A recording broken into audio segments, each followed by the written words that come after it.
within the last few weeks, and which sort of culminated in bringing in Bellwether to sort of help give us some guidance with that process. And so because of all of those things, I have complete confidence in Dr. Haas to continue to lead Albemarle County Schools. Thank you. Yep, I will say that I also support the extension of Dr. Haas's contract. Perhaps he doesn't know this, but I do joke, but the public doesn't have access to the fact that you do some of the most comprehensive evaluations that I've ever seen from a leader. So many that I often get reminders to fill them out, and I'm like, didn't I just evaluate you? And you have to track me down to make sure I do it. He does a robust evaluation, and one of the strongest traits you can see as a leader is, although there might be shortcomings, there might not, if they're willing to grow and learn and get feedback, that's about as good as you can ask for, and you have illustrated that and exemplified that. So I don't see an issue there. And the other thing I would just say is that I think the longevity of the people who have been on the cabinet is proof of the fact that you provide good leadership. There are so many institutions, public institutions, even right here in our geographic area, that are struggling with maintaining leadership, maintaining institutional knowledge, and people are fleeing the education field. JLARC just did their study on the exodus that is occurring. And so the fact that you have maintained high caliber people dedicated to this profession speaks to the fact that you are doing good work. So I think the public should know that. And I'm leaving today, so I won't have to fill out any more evaluations of you. So I just provided your last one.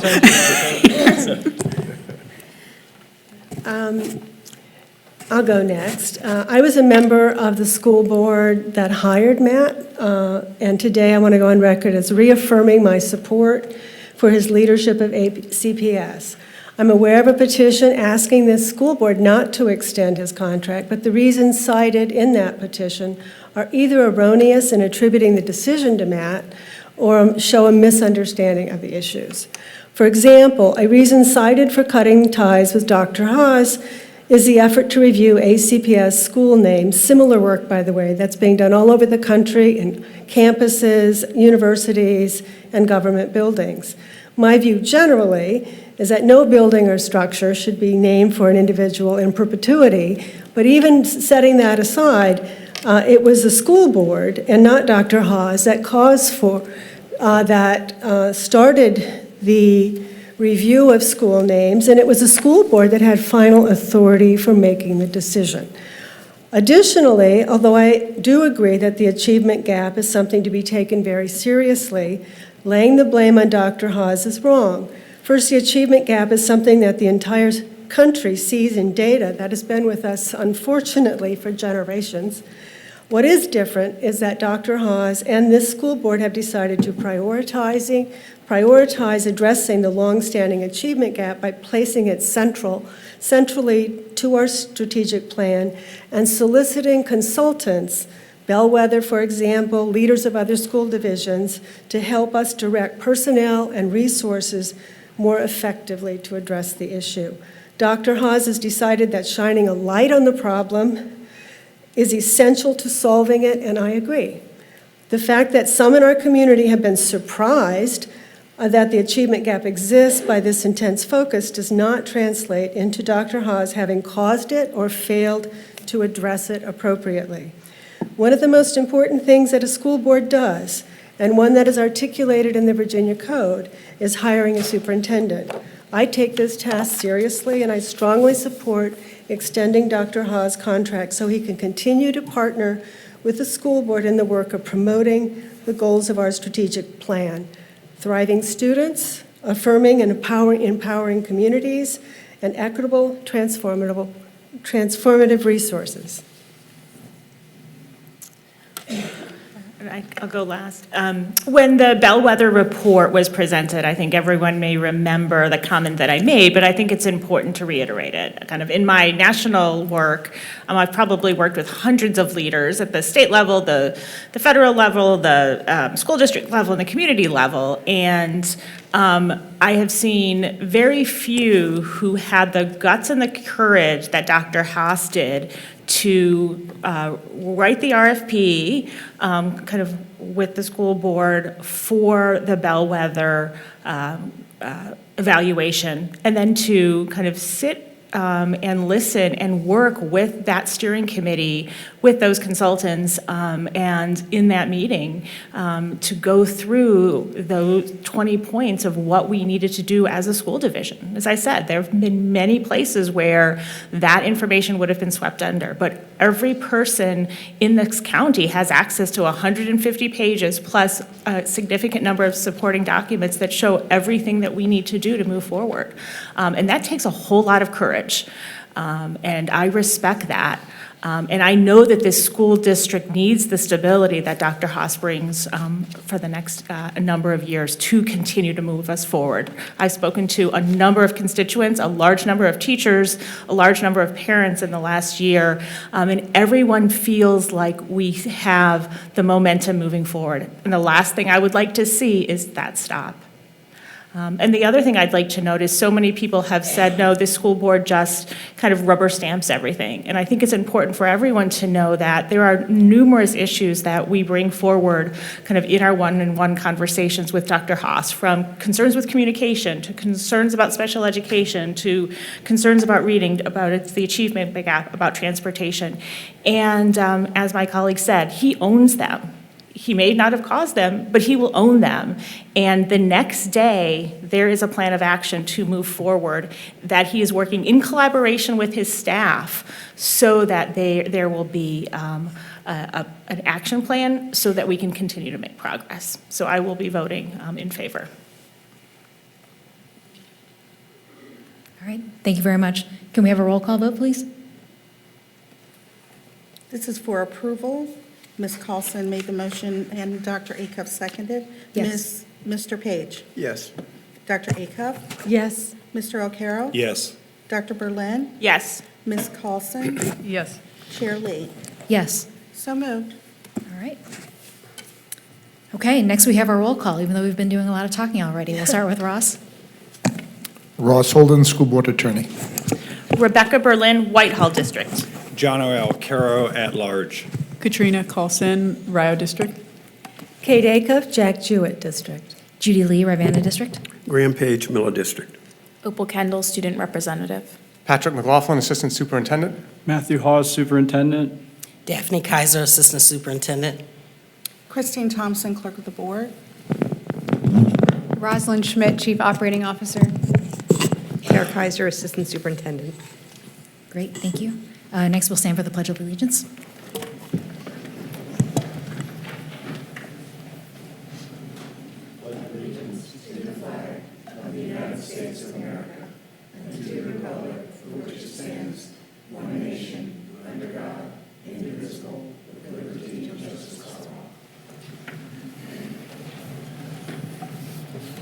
Next, we'll have our moment of silence.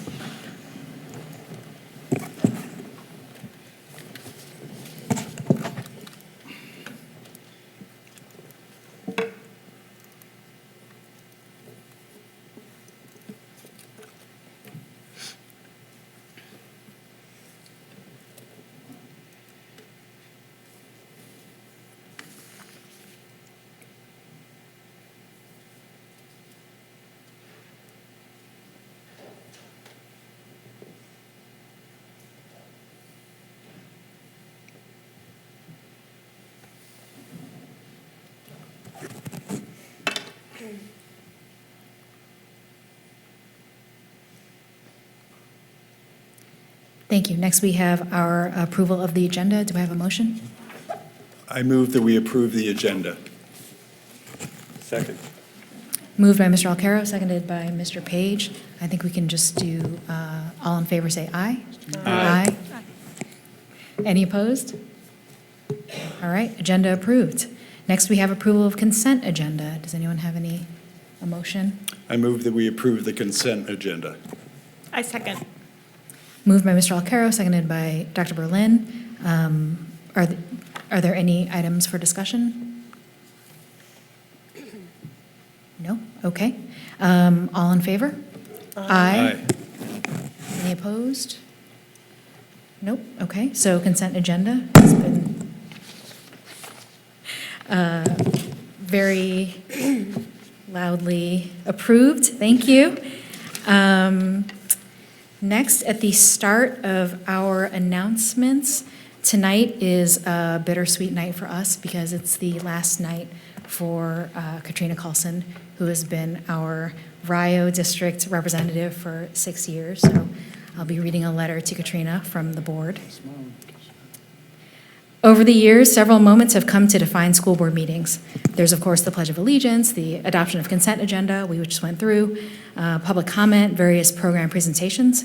Since January 11th, 2018, however, there was a new addition to our board meetings, a continual reminder from you of what matters more than a business agenda. Through your insightful questions and the perspective you always have brought to discussions and decisions, you've challenged us to be accountable for the commitment that every child must count. You fought for this ideal before it became embedded in a strategic plan that promises that our school division will know every student and that our purpose always should be learning for all. You questioned the inclusiveness and the benefits of student centers, new programs and policies, the allocation of resources, and the levels of support each child would receive. You demonstrated that you really meant what you said when you first campaigned for the school board, that equity and access are not just terms that apply to families that face economic challenges, but to all families in which children face any one of a multitude of barriers to learning. As you prepare for the possibility of new opportunities to serve our community, there are a few other memories we'll keep. Included, certainly, is the passion and integrity that so often characterized your comments from the dais, the overstuffed giraffe that adorned the background when you conducted public comment during our virtual meetings, your appearance as a piñata during the 2022 convocation, and most of all, the sheer joy that you shared whenever a student participated in our meetings. As colleagues, we're grateful that you've never stopped being a teacher, never stopped speaking to us first as a parent, and never forgot what you heard from the community when you knocked on so many doors. You never let us forget that our future as a people will ever be determined by how well and equitable, how safe and engaging and welcoming are the learning experiences that public education provides to our children. With our deepest respect and gratitude for your service and leadership on behalf of Albemarle County Public Schools over the past 6 years and for your invaluable contributions to this board, we offer both our thanks and our very best wishes to you and your family. Here, here.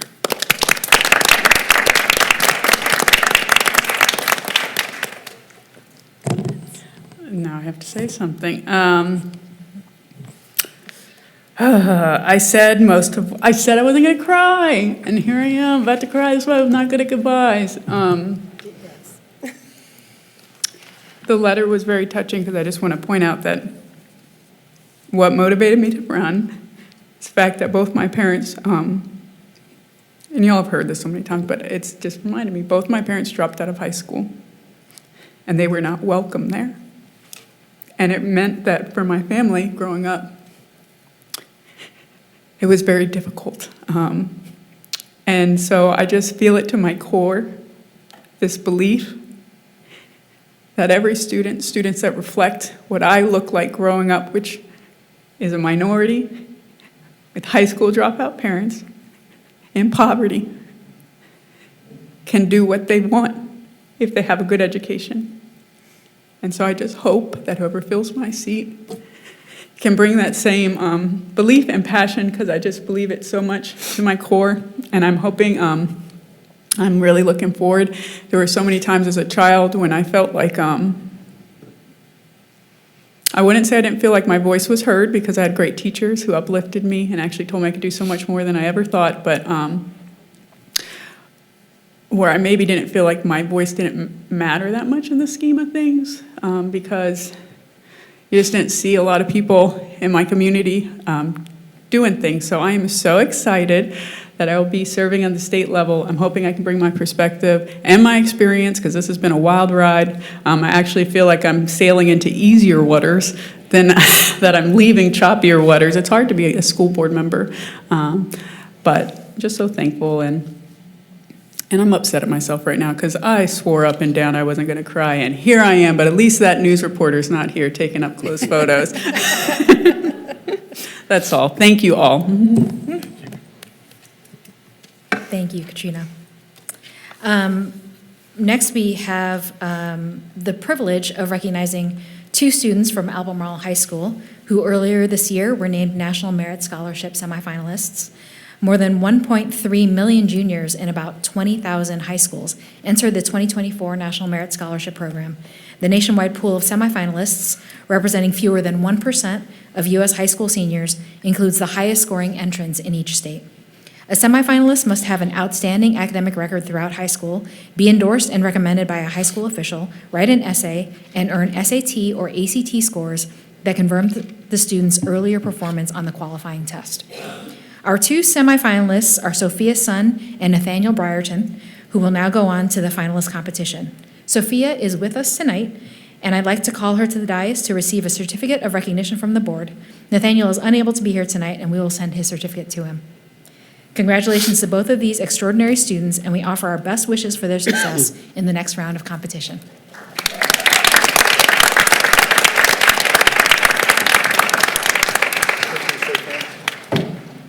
You all wanted to shake hands with the board? Yeah, if you like, if you want to shake hands. If Yeah. you want to shake hands.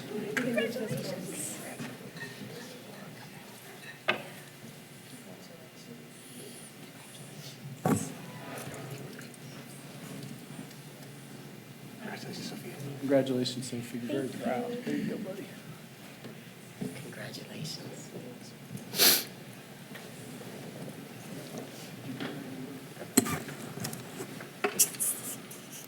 Another hearty congratulations. And next, we have our Spotlight on Education, and Opal Kendall will be doing that for us tonight. The first goal of Learning for All, our school division's strategic plan, is thriving students, that our division will facilitate learning experiences grounded in networks of care. This connects with well-established research that tells us that for students to achieve their highest potential at academic and personal levels, they must feel and be safe in school. Over 2 decades ago, our division began focusing on a formalized approach to removing one of the most serious threats to a sense of safety in schools: bullying. Then, in 2010, October became National Bullying Prevention Month, bringing together educators, parents, students, caregivers, and the broader community in a shared national call to action. The damages from bullying are well documented: eroded self-esteem, increased personal anxieties and depression, restricted academic development, and an accelerated pathway to other unsafe habits. In our school division, the most effective resource for eliminating bullying and its harmful effects is our annual peer nomination survey, in which students are asked anonymously to identify students who have bullied others or who have been bullied themselves. The survey itself and its results have been an invaluable resource in promoting awareness and restorative practices. Here with us this evening are 3 counselors from Lakeside Middle School who have seen the impact this survey had on their school climate: Cabell Guy, Heather Lindsay, and Anna Hill. They're going to share with us how the peer nomination survey is used, as well as other proactive strategies that are proving successful at Lakeside. They will tell you that although the survey is voluntary, 99.9% of students participate. And although we will hear more about our anonymous alerts app later this evening, they will offer some thoughts on how its information is leading to positive results. Lakeside also has other bullying prevention awareness activities. We're eager to hear how all of these efforts are keeping students safe at Lakeside. I'd like to welcome our guests this evening.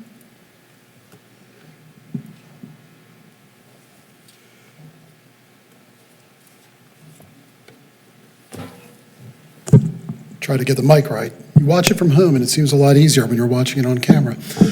Good evening. My name is Cabell Guy, and I'm joined tonight by Heather Lindsay and Anna Hill. We are the 3 school counselors at Lakeside Middle School. I want to take this opportunity to say thank you all for hearing us tonight. Obviously, with our roles in the schools, bullying is near and dear to our hearts. And so it's great to be able to share some of the work that school counselors do across the division, not just at Lakeside, to address bullying in our schools. As was mentioned, October is National Bullying Prevention Month. Tonight we're going to talk about some of the ongoing efforts at Lakeside specifically and how we address bullying education in our building. Activities at Lakeside this month have included flyers that we've posted around the school to help students learn the definition of bullying, how bullying is different than pure conflict, and how it may look different from teasing. We've talked about what to do if you are the witness of bullying, including teaching students the difference between an upstander who does something about it versus a bystander who may just witness the bullying and do nothing. We have worked with our broadcast journalism classes, along with their teacher, Tanner Benson, to create some public service announcements that are being aired in our morning broadcast, which is called WLMS, that the students watch each morning in homeroom period. We also have a student safety coach, Ms. Alex Scully, who's an important part of our team as well. She has created a kindness board with random acts of kindness that students can draw from and then try to complete those acts either throughout the day or throughout the week to have their names recognized on the board with either a handprint or a photograph. Ms. Hill will continue. We've done a few other things to continue awareness around bullying. So we've also included in our Friday newsletter to families the resources that they can use to continue having these discussions at home, and giving them definitions and words to help combine that with their students. We've also used our homeroom lesson time using the developmental design structure to give the teachers greetings and shares and lessons so that they can talk about the types of bullying, the definition of bullying, other things that Cabell already mentioned.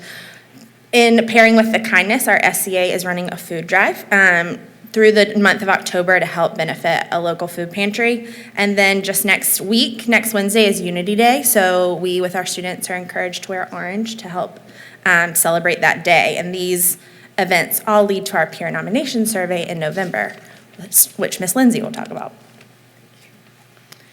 As Obel mentioned, the peer nomination survey is given each November in all of our schools, and it allows students to identify students who may have experienced bullying behavior or those who may be a target of bullying. Prior to them completing the survey, they do view a brief video to remind them what the definition of bullying is and the intent around that survey.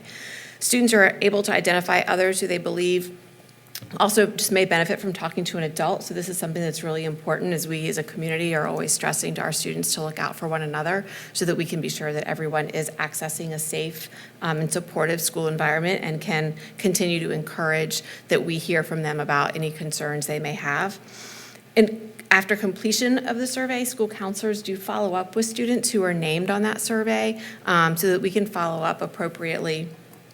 Right away, within a week, we see students who are listed on that peer nomination survey if they're listed 3 times or more. And then we follow up very strategically at minimum at the 1-month mark and at the 3-month mark. This allows us to really help clearly define what the student may need and support them using appropriate support strategies. It also allows us to hear what other things may be happening in the school environment so that we can work with our administrative team and our teachers and other community members to help address any concerns that may be present.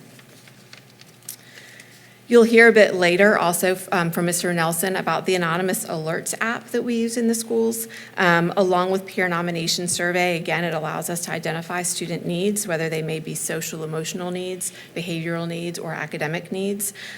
These all help us support their overall mental health, social emotional development, and of course, academic success.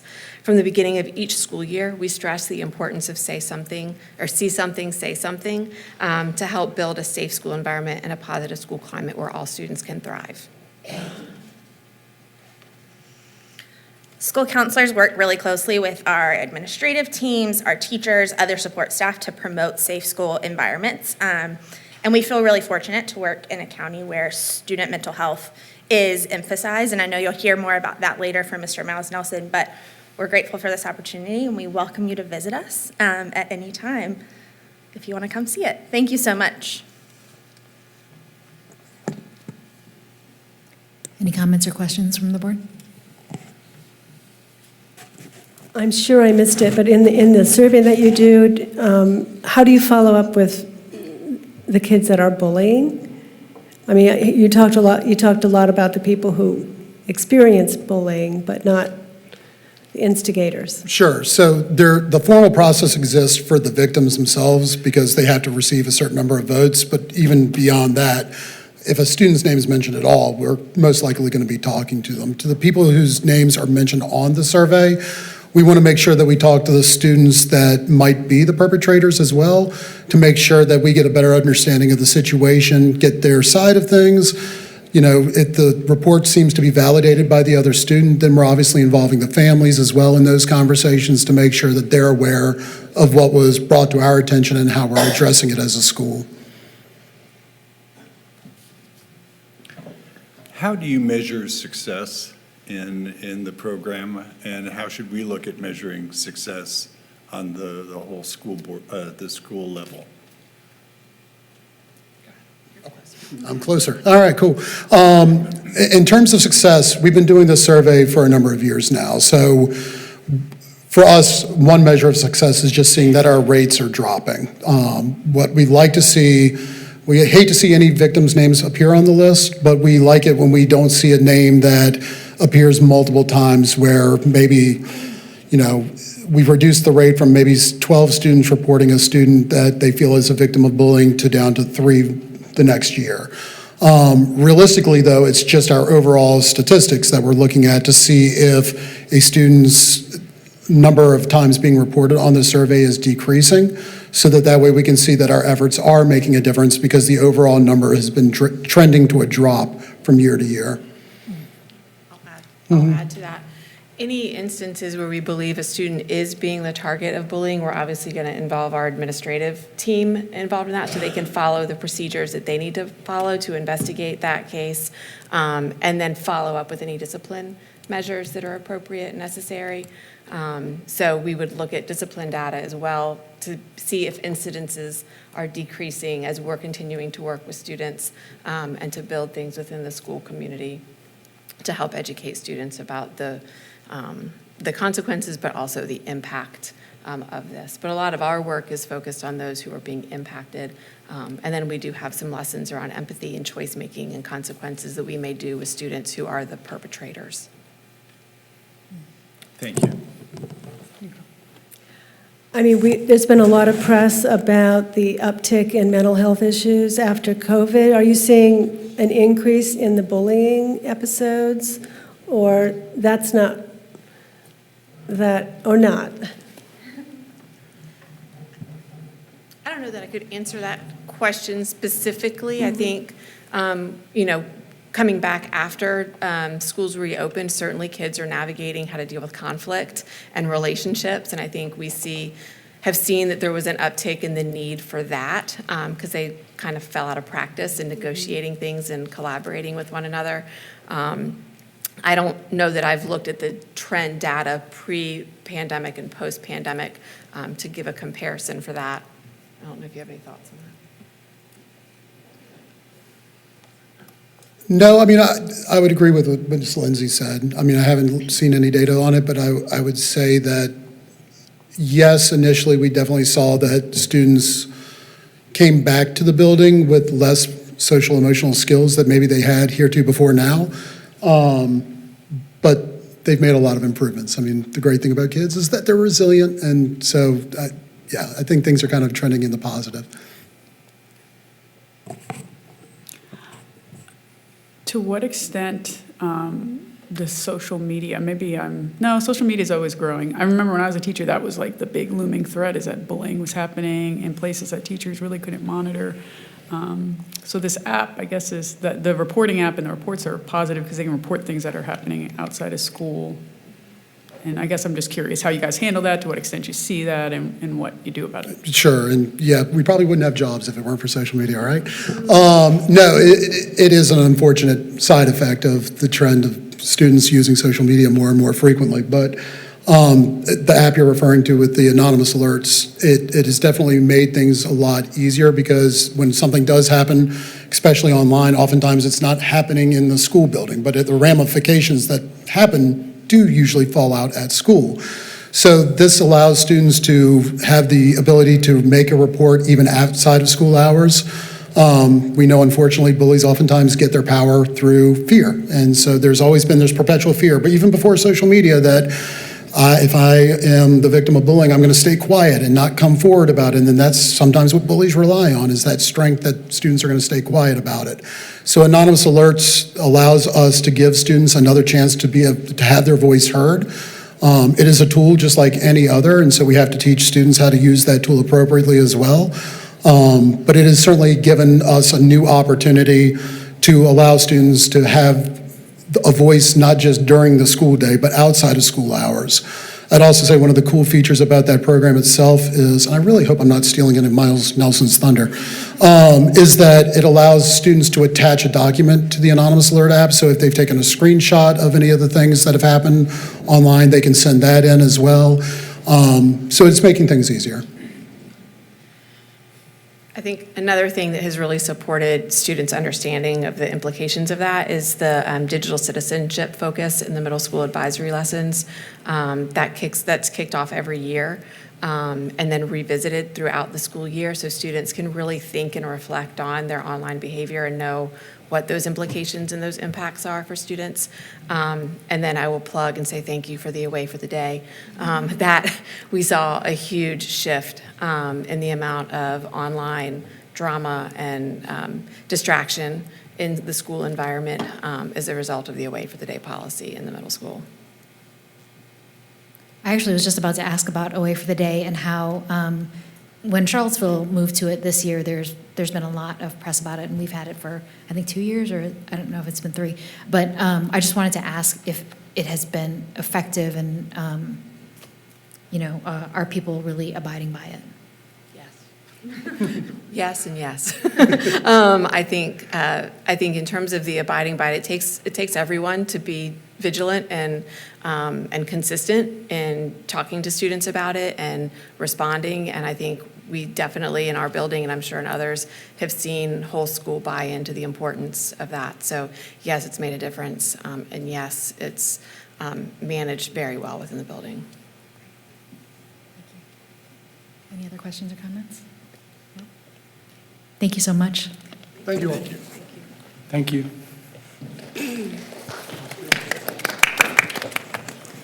Next, we have public comment.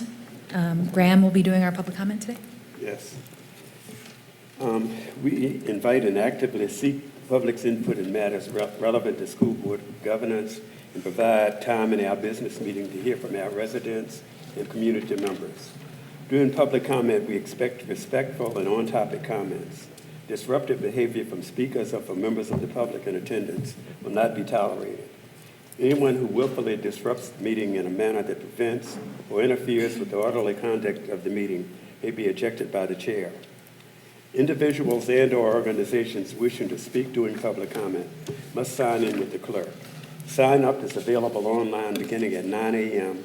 on the Monday of the meeting week until 2 p.m. on the day of the meeting. Public testimony guidelines are as follows. Speakers should adhere to the following protocol. State name and address or voting district. Address comments to the school board as a whole. Limit comments to those matters that are relevant to school board governance or school division operations. Give written statements and other supporting material to the clerk. If you are unable to complete the presentation in the time allotted, a copy of supporting materials will be provided to school board members.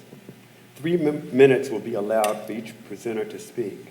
The commenter will be required to discontinue their comments after 3 minutes. A color-coded light system is used to time presentations. The yellow light means the speaker is 2 minutes into the presentation, and the red light means the speaker is at the 3-minute limit of the presentation and must wrap up. In order to maintain respect for all points of view, the school board requests no clapping, booing, or any other audible form of support or non-support be used. If members of the public wish to show their support for a speaker, they may stand or raise their hands. Debate and dialogue with the school board are not allowed. Tonight we have one speaker, Mr. Jimmy Ballou. Mr. Ballou. Is Mr. Ballou present? Okay, he's not here. All right. Thank you very much, Mr. Page. Next, we have school board and superintendent business. So I have a couple of items, but before I move on to that, I want to thank each school board member and the school board as a whole, and all my colleagues in the division for their support of our values and our mission as a school division. It is an honor to join with you in support of our children, their families, and our community in the important work of making lives better. Long ago, gets longer all the time, I decided to be a teacher and to work in public school. Even before I left middle school, I had so much regard for my teachers and the staff, I knew I wanted to be like them. As a high school student, this desire was only reinforced by the powerful role models I was fortunate to have in several of my teachers and athletic coaches. I am a first-generation college student, and I am where I am today only because my public school educators saw something in me and wouldn't give up on me, even when I wanted to. I think this same commitment today in our students is just as valuable and is required of each of us. When I was a teacher, I never planned on being in the role I am today. And I know the responsibilities of this position could not be higher. But I also have to acknowledge that the privileges are hard to believe. This morning, I drove a bus full of middle schoolers that I've been driving since the first day of school, and I'm pleased to say that I got all of their names right when I greeted each one at their bus stop. And they were excited about it, most of them. I met with 2 new principals today, each to talk with me about their goals and dreams and their strategies for improving student learning in their schools. See the excitement light up in them and what they know they're going to accomplish this year for their kids. And I visited an elementary school where I got to see your plans, your vision as a school board, and my vision as your superintendent come to life in modern, well-maintained classrooms with great teachers and teaching assistants and beautiful and capable learners. I had time to talk with office associates, parent volunteers, and our building services professionals. I am so impressed with our school community members, and they deserve everything we can do. Even more necessary, it is interactions such as these that remind me that our purpose is about nothing more important than the lives we greet in our schools each day. My job is a humbling job. I am not perfect, and that's why I make it a point to learn something new every day. Many days I don't have a choice. It's also why I'm so focused on ensuring that our leaders and staff have the resources and support they need to fulfill our mission. And if a person has never knelt down to grasp the small hand of a kindergartner that he never met before and encourage that child with a smile and a kind word and have him smile in return, it is difficult to appreciate what a privilege it is to do my job. I'm humbled and I'm grateful for your support. You have my promise that you've always had that I will do my best to earn your confidence every day and that the health, safety, and success of those we proudly serve will always be my highest priority. Thank you.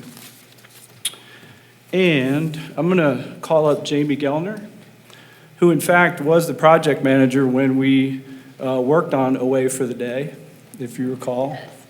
And so Indeed. when Another we did the special board project. meeting rehearsal on Monday, I think it was Kate that asked if we could get an update tonight on the sessions that Jamie ran. She ran 2 community sessions to talk about theory of change. So I'm going to turn things over to Jamie to give you a brief update on that. Hi, good evening. My name is Jamie Gellner, Director of Special Projects, Program Evaluation, and Department Improvement. So this week we held 2 community sessions via Zoom. We did have over 120 people register, but we had about 40 people that came and participated. What we're doing is we're collecting input for our draft theory of change.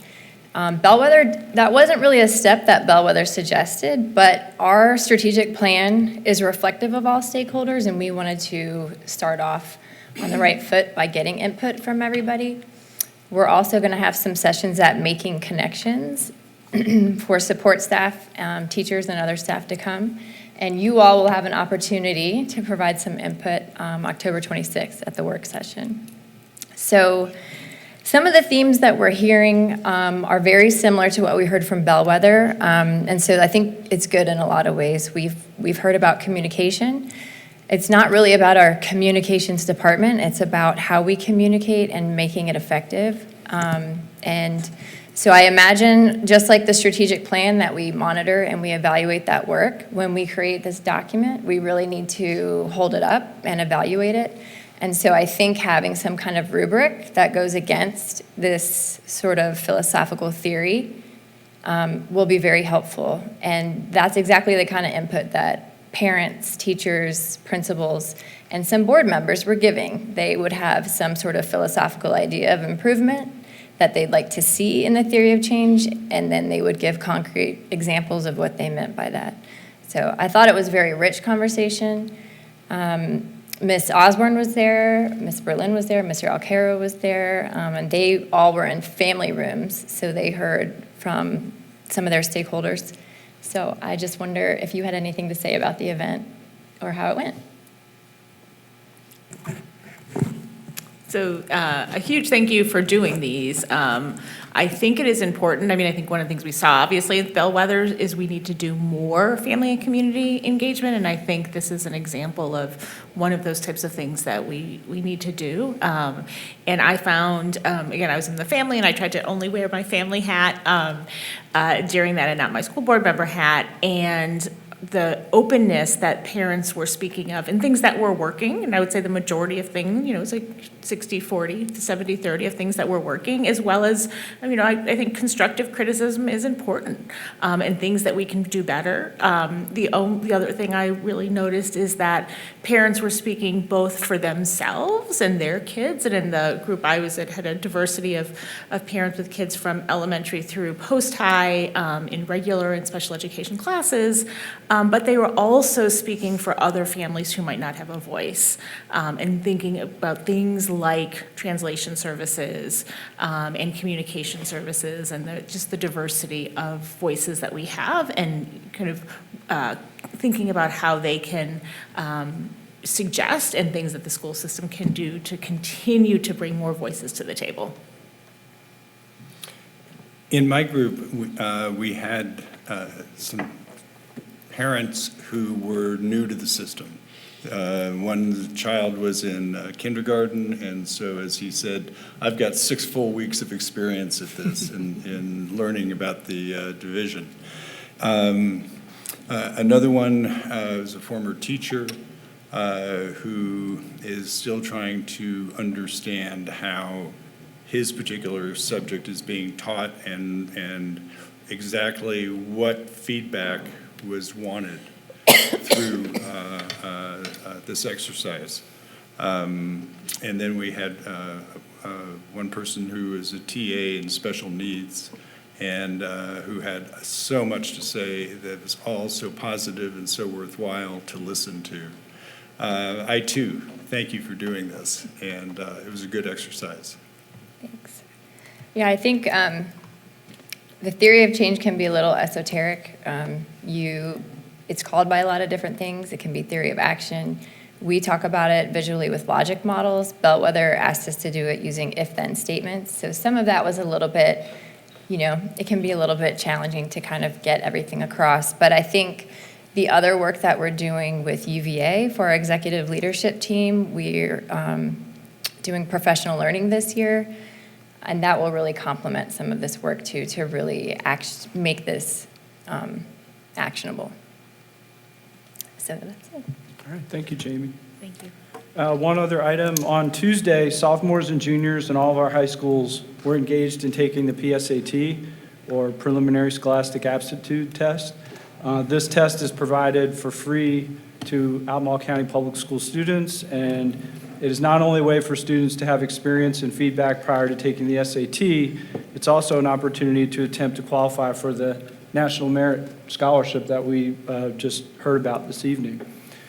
Also big news is that Tuesday morning, more than 1,000 ACPS ninth graders traveled to our business and local government and ACPS employer partners all around the county to gain hands-on experience in a career pathway. We had students visiting the county office building and participating in a work experience right here at this dais. Students were board members, they were the superintendent. I got to meet the future superintendent of Albemarle County Schools. He was great. And I personally traveled out to Woolen Mills to observe the local government's planning department greeting and engaging a busload of more than 30 students from AHS. When students broke out into small groups to walk around the area, to identify ideas for improving the Woolen Mills experience, I overheard magic words from a ninth grader. I am so glad we decided to come here. I mean, that was powerful for me. And she was saying it to another ninth grader. I just overheard it. It was really special. And the person in charge of making all this happen is Amber Roberts. She's our work and community-based learning coordinator, yes. And I asked Amber just to come tonight and give some highlights and describe what happened. Well, you gave them all, Dr. Haas. No, Thank I you. Thank you for having me. And I noticed one of the teachers who survived being put on a army stretcher by her students and loaded. So, yeah, that was good. So just to kind of give you the background of this was something that we've been thinking about since I started, and I think that Western Albemarle had been trying to do this with K-Tech and Center One, and we just decided to go for it this year. And we had a lot of help from our community partners, and I had these moments of, I keep on saying, if you've ever seen Shakespeare in Love where he says, how does it work? It's a mystery, but it's not a mystery. It's because of our community partners. No person that I contacted said no. They maybe said, we can't really do it this time because we have something else going on today, but absolutely we'll do it next year. And so what it ended up being was that all of our kids, 30 buses, went in 30 different directions. And if any of you see Bill Morris, I've been speaking his name in every room. He, with calm assurance, every time I came to him and was like, hey, we have to make a change. He was like, okay, just let me know. Just let me know. And they all went out. They all came back. And pretty much everybody's been saying it was a really, really good time. And I think what was really valuable about it is it's a day that ninth graders typically just try to keep busy. And instead, embedded into their freshman seminar class, which they are currently doing their pathway exploration, their career awareness unit in, they got to go see careers in our community. And over the 26 different locations that they went to, they did get an opportunity to see a representation from every single career cluster. Our career partners were able to answer questions about what employment looks like, what education they would have taken, what classes they would have taken seriously. When I went in toward Gaston Wyatt before, one of the guys who was making this beautiful door, he says, here, I'll show you the math. And the math that he was doing on a piece of paper to make a door was like, I don't know. So I think it was really exciting. We got a lot of great feedback from our community partners, and they're excited to do it again next year. And as I said to them, I am really excited for a few years down the road when these guys are hosting the tours for the next generation. I think it was really, really special, and I am really, really grateful for our community, particularly Virginia Career Works helped get it together, as well as our local visitors bureau. They made phone calls and they got people to sign up, and it ended up being a really cool day. So thank you. Awesome. Thank you. Thank you, Amber.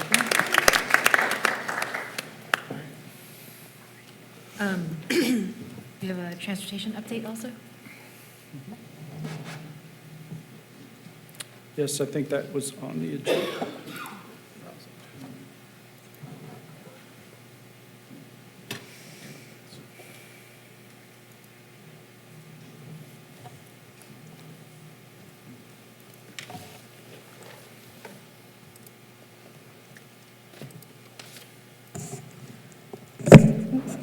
Good evening, I'm Rosalind Schmidt, Chief Operating Officer, and I have tonight another transportation update to you.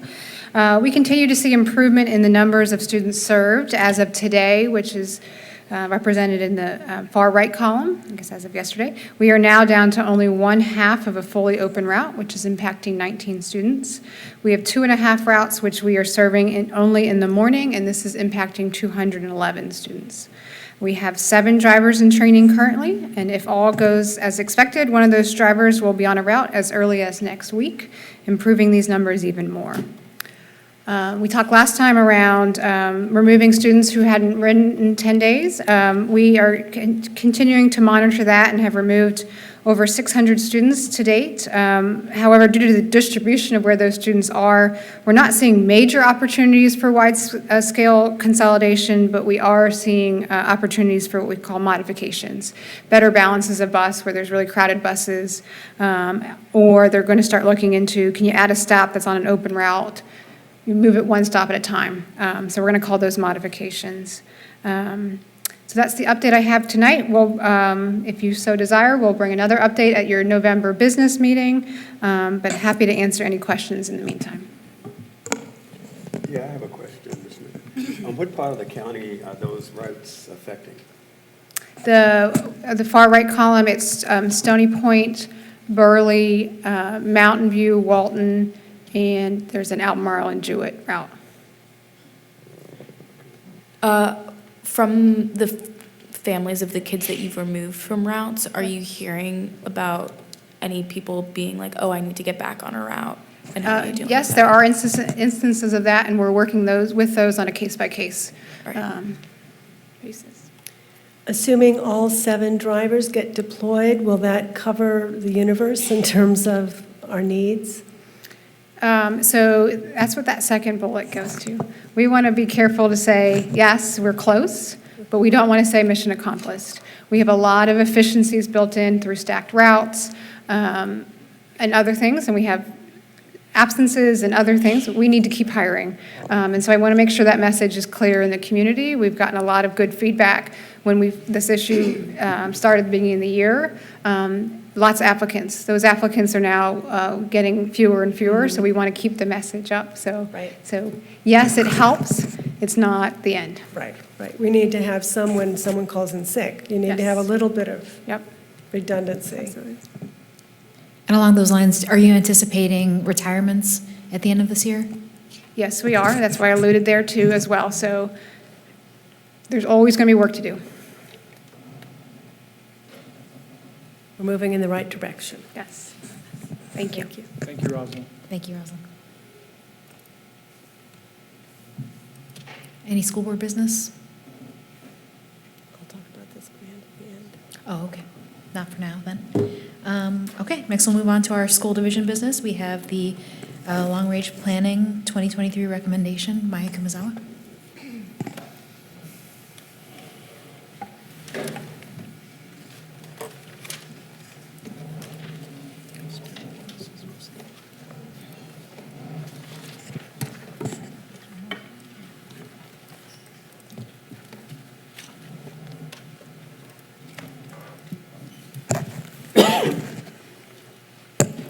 Good evening. I'm Maya Kumazawa, Director of Budget and Planning. And this evening, I'm going to facilitate our presentation on our 2023 long-range planning recommendations.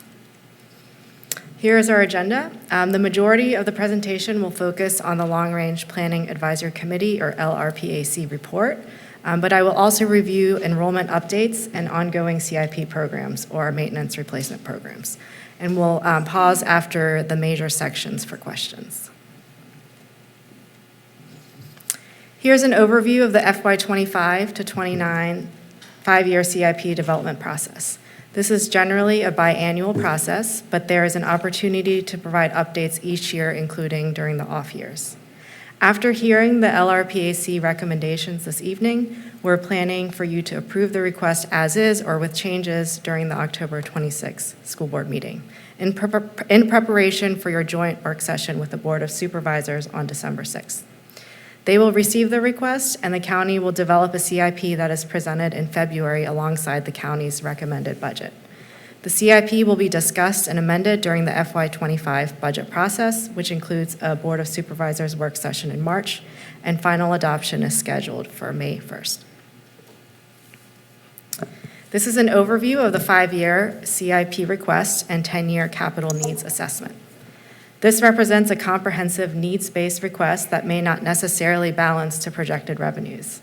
In acknowledgement of the current funding gap, the presentation serves as a starting point in the CIP process that should open up discussions and solicit questions and feedback with the county and other stakeholders. As a note to the overall process, the Board of Supervisors adopts a 5-year capital improvements plan each year as part of their budget. However, only the first year, FY25, of the CIP is appropriated or authorized for spending. Remaining years are subject to review and change each year. And we'll come back to this after the enrollment updates.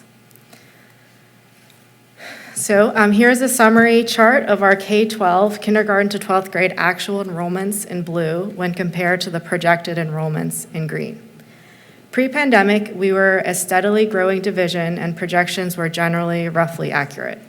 The pandemic resulted in unprecedented changes to our enrollment. This fall's enrollment did not show the growth in students as we were expecting to see, and has remained fairly stable when compared to last year.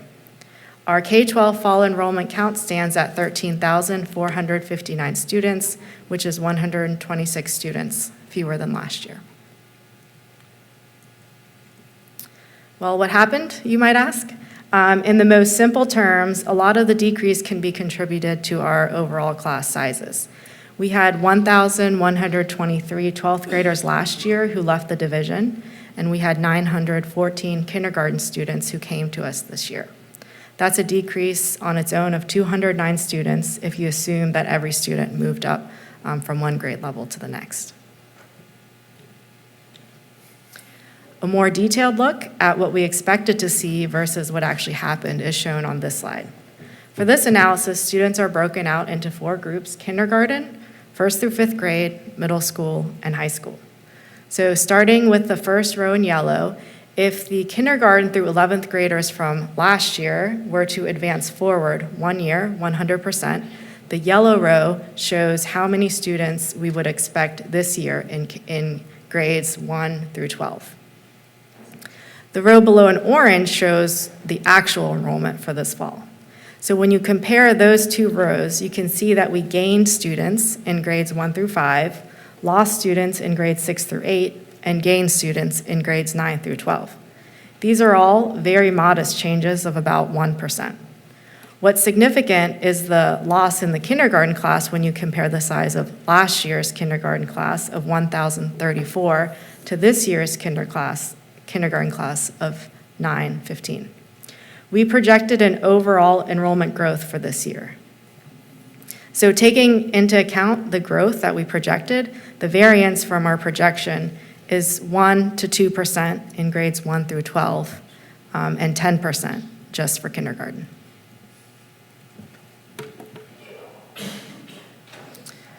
Predicting enrollment has become, as I said, complex in recent years. But in consulting with other districts, analyzing available data, and working with the Weldon Cooper Center, here's what we understand are some of the drivers.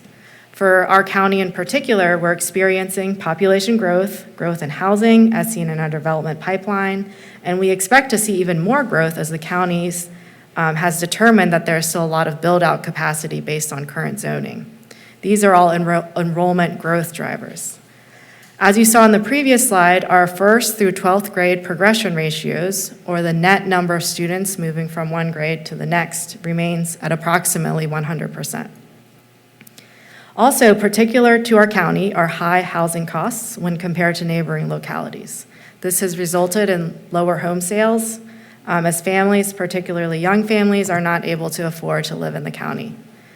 Overall, in the state of Virginia, net migrations, so that's people moving into the state minus people moving out of the state, have been decreasing in recent years. In addition, birth rates have been on the decline.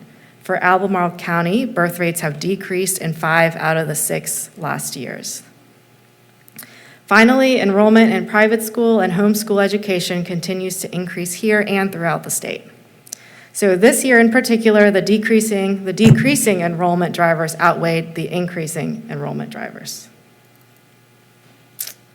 Not only are our student enrollment numbers changing, the demographic makeup of our schools are also changing. For example, when looking at race in particular, Hispanic students made up 13.9% of the population 5 years ago and are now at 16.8%.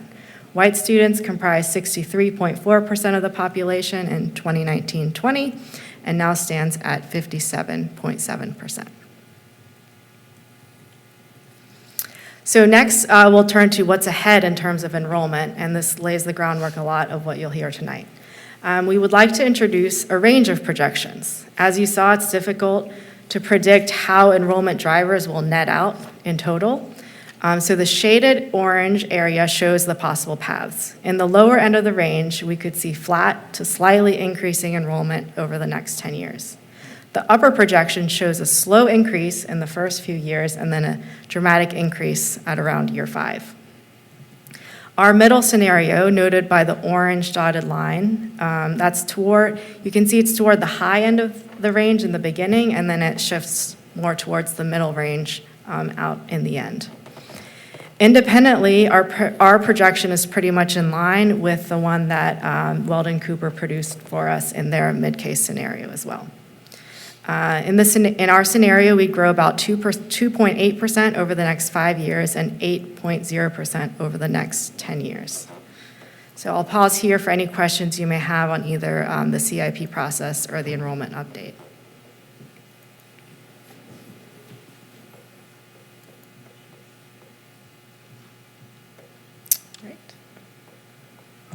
So we'll move on to the Long Range Planning Advisory Committee recommendations. I would like to introduce Kate Barrett and Marianne Doyle, superintendent appointees this evening, to present on behalf of the Long Range Planning Advisory Committee. Kate has been on the committee for 6 years, and Marianne joined us in 2022. As part of the committee's charge, they're here to inform and advise you this evening in the development of comprehensive long-term plans for facilities needs in the most effective and efficient way, and in support of the division's strategic plan.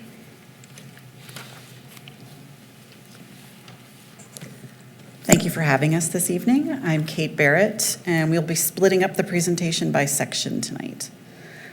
Long Range Planning Advisory Committee has prepared a $226 million needs-based CIP recommendation for your consideration this evening.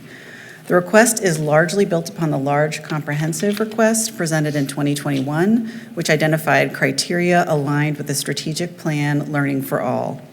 To remind you, these criteria are safe and secure facilities, adequate capacity, efficient use of resources, modern and reliable technology infrastructure, outdoor learning, equitable distribution of resources, sustainable facilities, and adaptable and flexible spaces. As Albemarle County is expected to grow by 38% over the next 30 years, adequate capacity will continue to be a need for our school division. And this is supported by the 10-year enrollment projections and reinforced by the development and student yield analysis.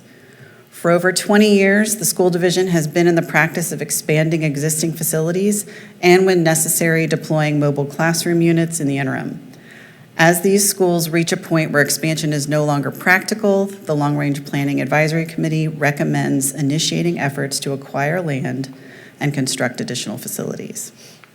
As in previous years, balancing capacity needs versus making improvements to existing buildings was a discussion driver for the committee, and the recommendations represent a balanced mix of both.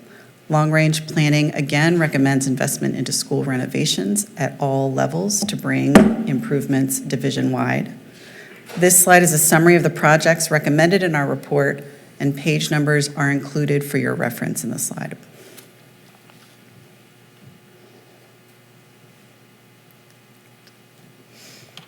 Thank you, Kate. I am Marianne Assad Doyle, and I will kick us off with our capacity projects. This table summarizes the timeline of current and requested capacity project recommendations. At the elementary level, the Mountain View expansion is a currently funded project that is ongoing during this year. This year, we are also in the design phase of the Southern Feeder Pattern Elementary School, which is scheduled to open in the 26-27 school year. It is a busy year as we are also in the midst of a redistricting study to address overcrowding at Baker Butler Elementary School in the Northern Feeder Pattern. The plan is to begin the design of a second elementary school in 26-27 for the new school to be opened in 29-30. Center 2 is also a currently funded project that will address overcrowding at the high school level. Knowing that Center 2 will not solve long-term high school capacity issues, we recommend a strategy for a future high school project beginning in year 5 of the CIP. The recommendation to construct an elementary school in the Mountain View District is based on the Mountain View Master Plan study. The study recommends construction of a second preschool to 5th grade elementary school to serve students in the current Mountain View boundary. The project will reduce overcrowding at Mountain View, and both buildings will have additional capacity for long-term growth as well as adequate playgrounds, parking, and parent drop-offs. Design for the new elementary school is occurring this year, and construction will begin next year. The school will be open to students for the 26-27 school year. Baker Butler Elementary School is currently overcrowded, and the student population is projected to continue growing. The student yield analysis from the new development shows Baker Butler and Hollymead districts as having the highest impact of 956 potential students. It is recommended that a new school be constructed to benefit Baker Butler as well as other schools in the northern feeder pattern. A redistricting study is underway in alignment with a phased approach. The implementation of the first phase will be next school year to address current overcrowding concerns. The second phase, full implementation, will occur in 29-30 when the new school is constructed.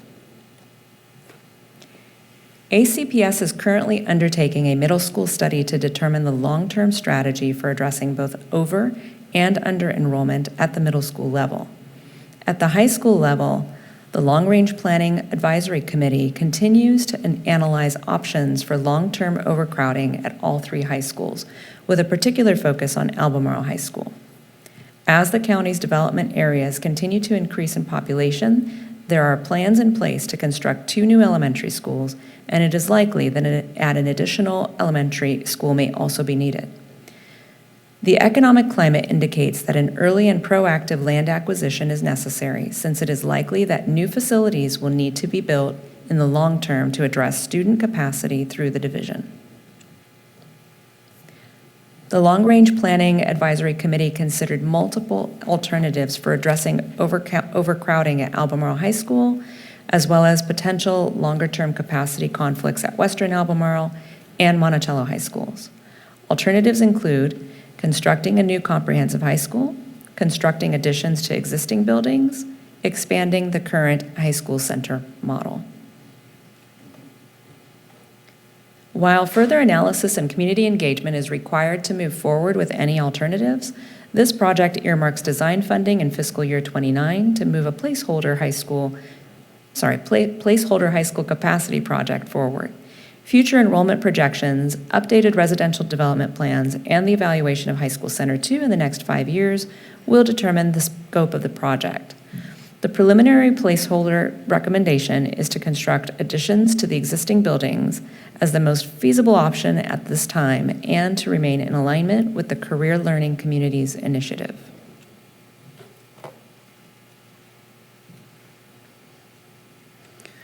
While the division consistently and adequately funds ongoing maintenance, buildings are due for more comprehensive renovations that will more efficiently and holistically bring aging buildings up to date.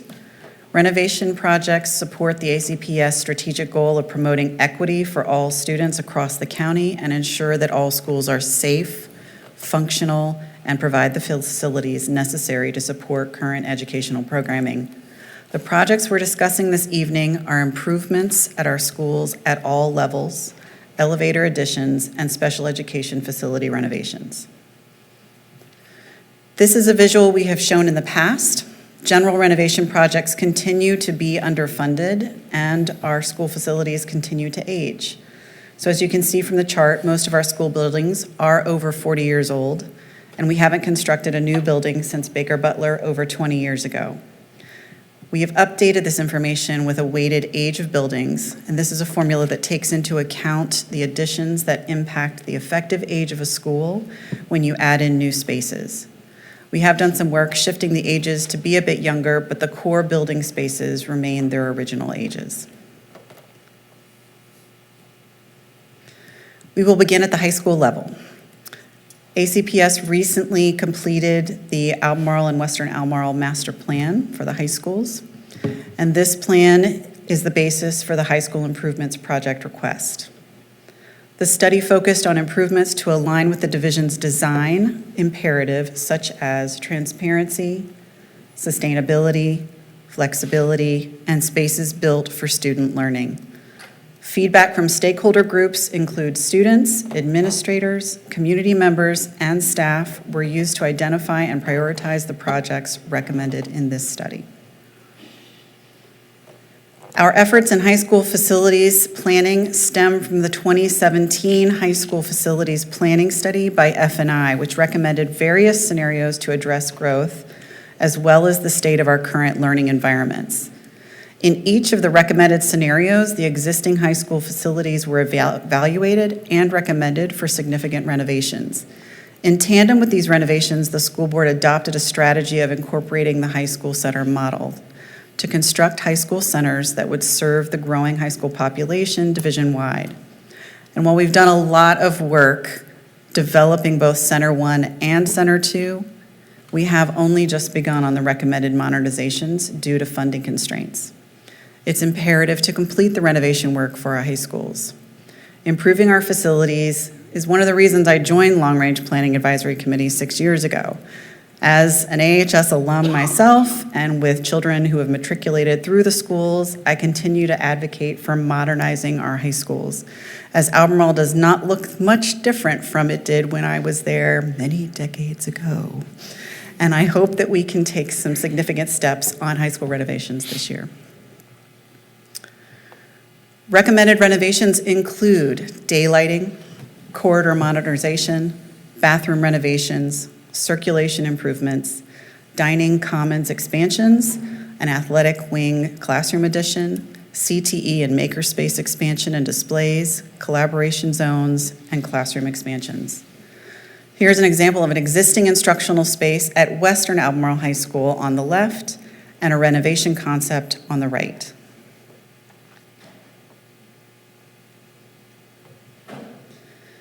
This project was first recommended in the 2017 Long Range Planning Advisory Committee report and followed up in both 2019 and 2021 as a $36 million project. Over time, the scope has been revised as a response to the Western Albemarle Master Plan study and limited by original budget constraints. Continued funding delays will only lead to higher inflationary costs, as is shown in the table below. This request remains largely the same, with the addition of an inflationary factor and the inclusion of a small renovation to Monticello High School to maintain similar quality levels of spaces at all three comprehensive high schools.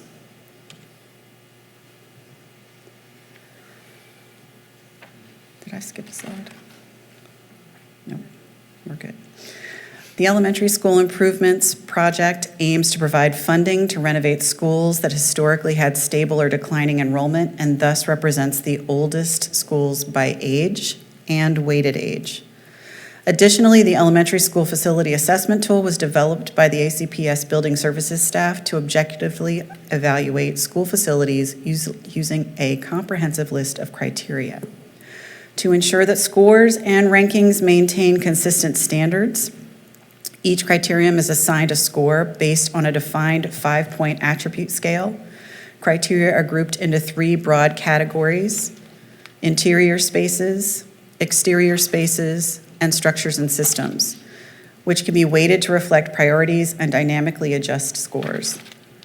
By both raw score and weighted score, these 5 schools at the bottom of the table result in the lowest facility assessment scores today.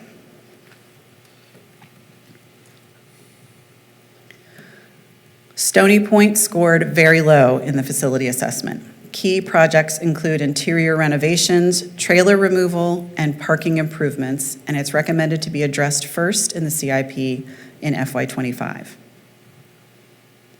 Broadus-Wood scored low in the facility assessment. Key projects include interior renovations, bus loop and parking lot improvements, track improvements, trailer removal, and permanent storage improvements. It's recommended that this project be addressed second in FY26.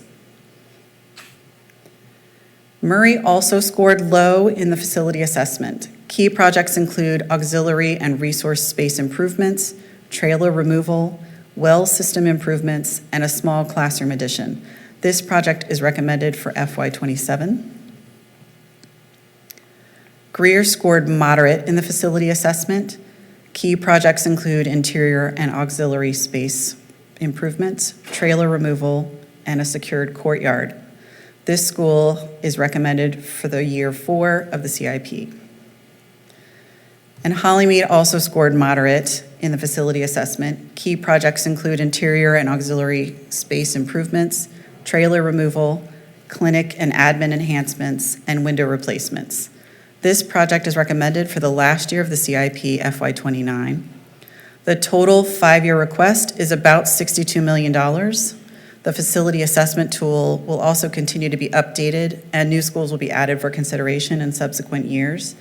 And we plan on monitoring these recommendations to ensure higher priority needs are met first. The Middle School Improvement Project is a placeholder project as the middle school master plan continues to be underway at the time of this report. Approaches studied in the master plan include impacts on all current comprehensive middle schools and include light to major renovations, new additions, and new construction. Staff looks forward to coming back to the school board this winter to provide these recommendations.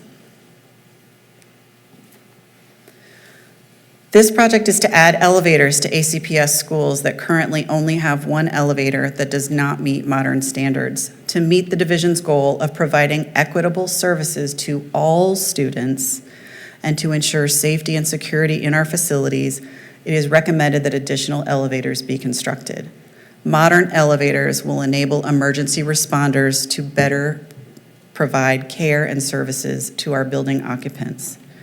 In addition to increased elevator quality, having multiple elevators in the building greatly improves quality of life and access to education for students with mobility impairments. If an existing elevator has an issue today, then those who cannot use the stairs are left unable to reach the other floors in the building. Not all classrooms are easily within reach of one elevator, so those students with limited mobility may be forced to travel significantly longer distances to reach their classes. Having multiple elevators would give those students options in how they negotiate their school. As you can see, this is a recurring and unfunded project request, and we hope that some action can be taken to this soon. You can see on the slide also an image of Greer, which gives you a visual of just one of the schools that would be on this list and the disparity in distances that a student might have to travel if they're coming from that elevator. The Special Education Department is currently spread across several permanent and temporary facilities. A goal of the department is to house programs such as the Intensive Support Center, early childhood special education, and itinerant staff in a permanent and centralized location. In addition, the post-high building has exceeded its capacity for enrolled students, as well as the services it's able to provide for the current needs of their students. A significant addition and renovation would be needed to ensure a high level of safety and security, capacity, and instructional learning opportunities. Currently, ACPS owns the Ivy Creek building located on Lambs Lane campus and leases it to the Piedmont Regional Education Program, or PREP. The lease agreement ends in 2025, which provides an opportunity for ACPS to renovate and use the permanently owned space for its special education services rather than seeking temporary spaces around the county. As a former member of SEAC for 5 years, I personally think this is a great opportunity to bring the special education programs under one roof and allow those teams to collaborate more effectively.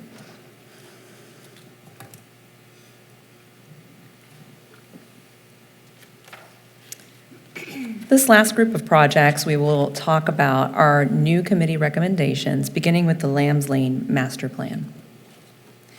In 2022, the Lambs Lane Master Plan study was completed with the goal of improving security and safety, identity and sense of place, optimal use, equity, environment, and wayfinding on the campus that serves Albemarle High School, Journey Middle School, Greer Elementary School, Ivy Creek, and the Boys and Girls Club.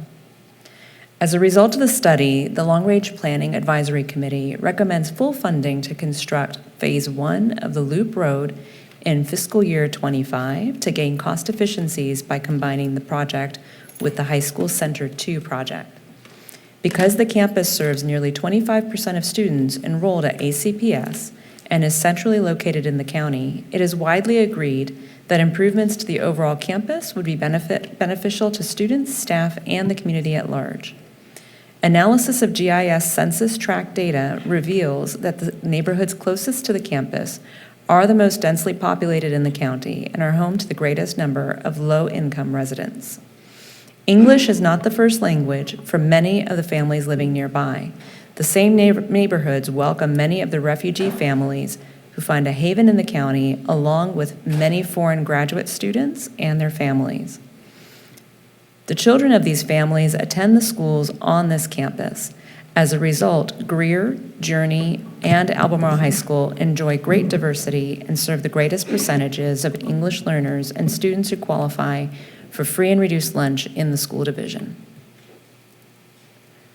While the entire master plan extends well beyond the 5-year CIP, the proposed improvements are thoughtfully sequenced to ensure that the most immediate needs are addressed first and that taxpayer dollars are spent wisely. The study identified traffic congestion as the biggest issue with the existing campus. As a result, a proposed loop road that would provide a second means of access between Lambs Lane to Rio Road was identified as the most urgent need. In addition to alleviating traffic congestion, this proposed main loop road would provide a secondary route for emergency response vehicles. Additionally, this loop connector road will provide facilities and access ways for pedestrian and bike traffic, landscaping and green space, and improved stormwater management. ACPS began implementing walk zones in 2021 in response to the national bus driver shortage. There are 12 schools with approved walk zone for the 2023-24 school year. School walk zones are subject to unusual safety hazards, which could include railroad crossings, lack of safe crosswalk infrastructure, and topography or road curvature that prevents cars from seeing walkers. This project requests funding for the maintenance and improvements of ACPS school walk zones. Funding is currently budgeted in the maintenance CIP to replace the HVAC system for Monticello High School. The amount budgeted is for an in-kind replacement. An in-kind replacement will deliver increased energy efficiency, but is not aligned with the county's climate action plan goals. The project aims to add a geothermal well field to the HVAC system to allow for greater energy efficiency and less reliance on natural gas. This is a recommendation from the Advisory Committee on Environmental Sustainability, and staff are continuing to study the alternative for the most accurate cost estimate. In summary, we have presented 12 projects that include building additional student capacity, renovations at all school levels, including those for our special education population, and projects as they relate to environmental sustainability. These projects are needs-based and priorities for ACPS. That's why they remain on the list year after year. Nonetheless, the committee has ranked these to facilitate the CIP process. At this time, we will answer any questions that you may have about any of these projects, and we will do our best to answer your questions. Staff are here as well to assist. Thank you for your time this evening.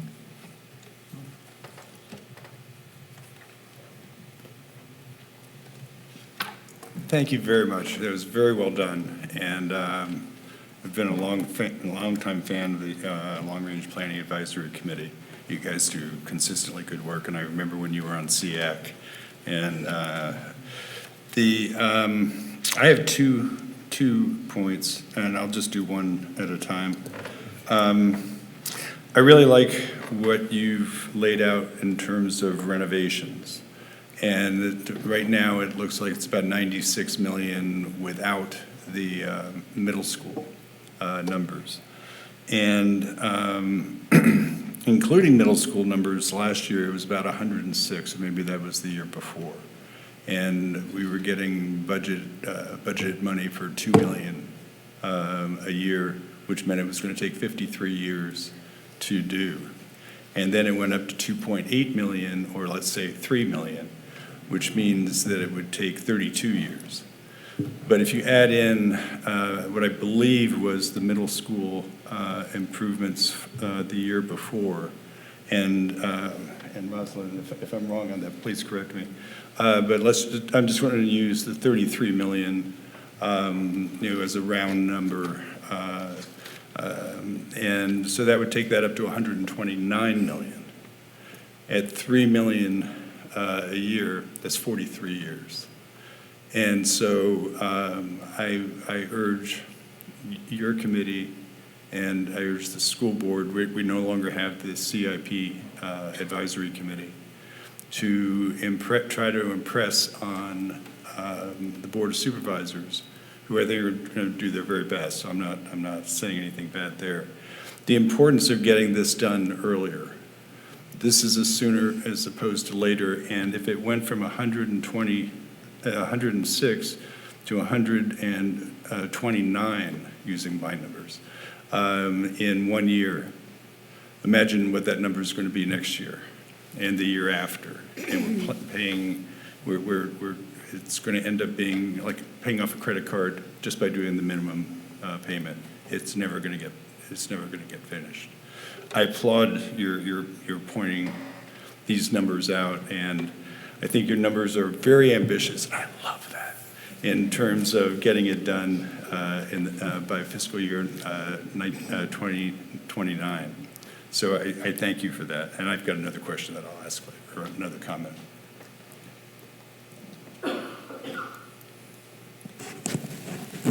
Well, Mr. Alcaro and I have both been keen on capital projects for the past several years, so I really do appreciate your work. I did, and of course I love now that Lambs Lane campus, which is in my district, but has been a big project, ambition of mine.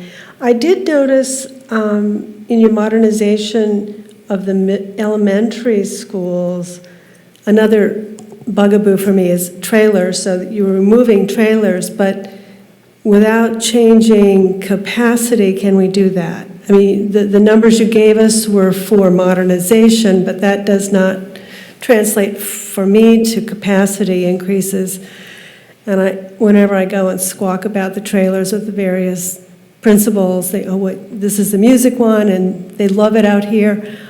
I don't love looking at them, but what can you say about the balance of modernization and trailers and capacity on your middle school projects? On elementary? No, they were elementary. Yeah, you're right. I was like, wait a minute. I misspoke. I was going to say, I'm not prepared for that answer.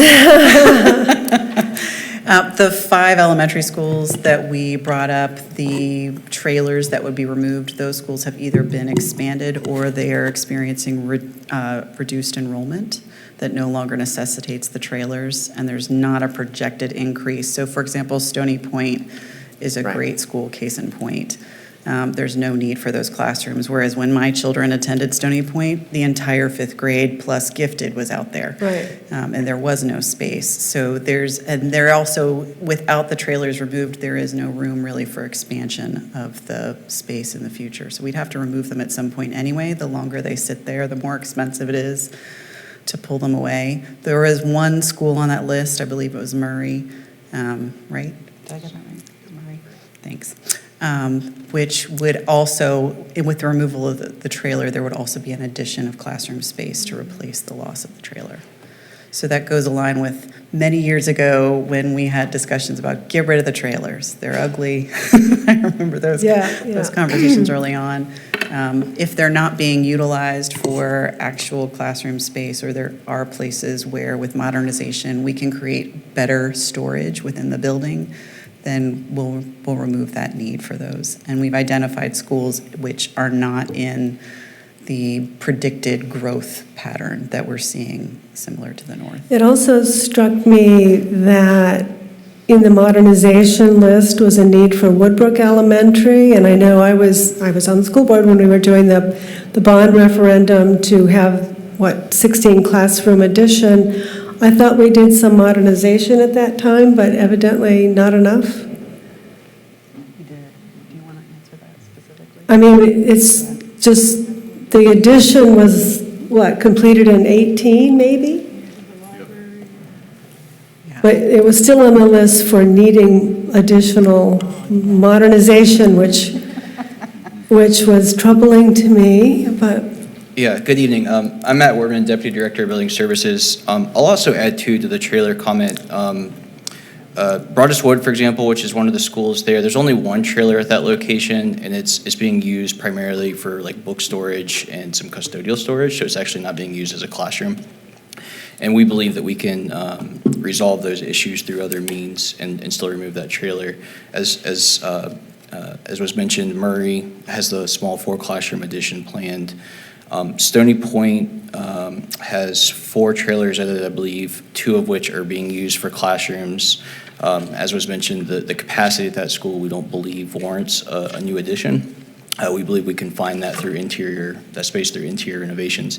And the other school, Greer. Yeah. There are 3 trailers at Greer, and I believe all 3, certainly 2 of them are actually being used for SPED offices. And so if we think about the other CIP request for moving SPED centralized that would be to- nice. That's Yep. the old beat-up one anyway, so, But I want to introduce Lisa Walker.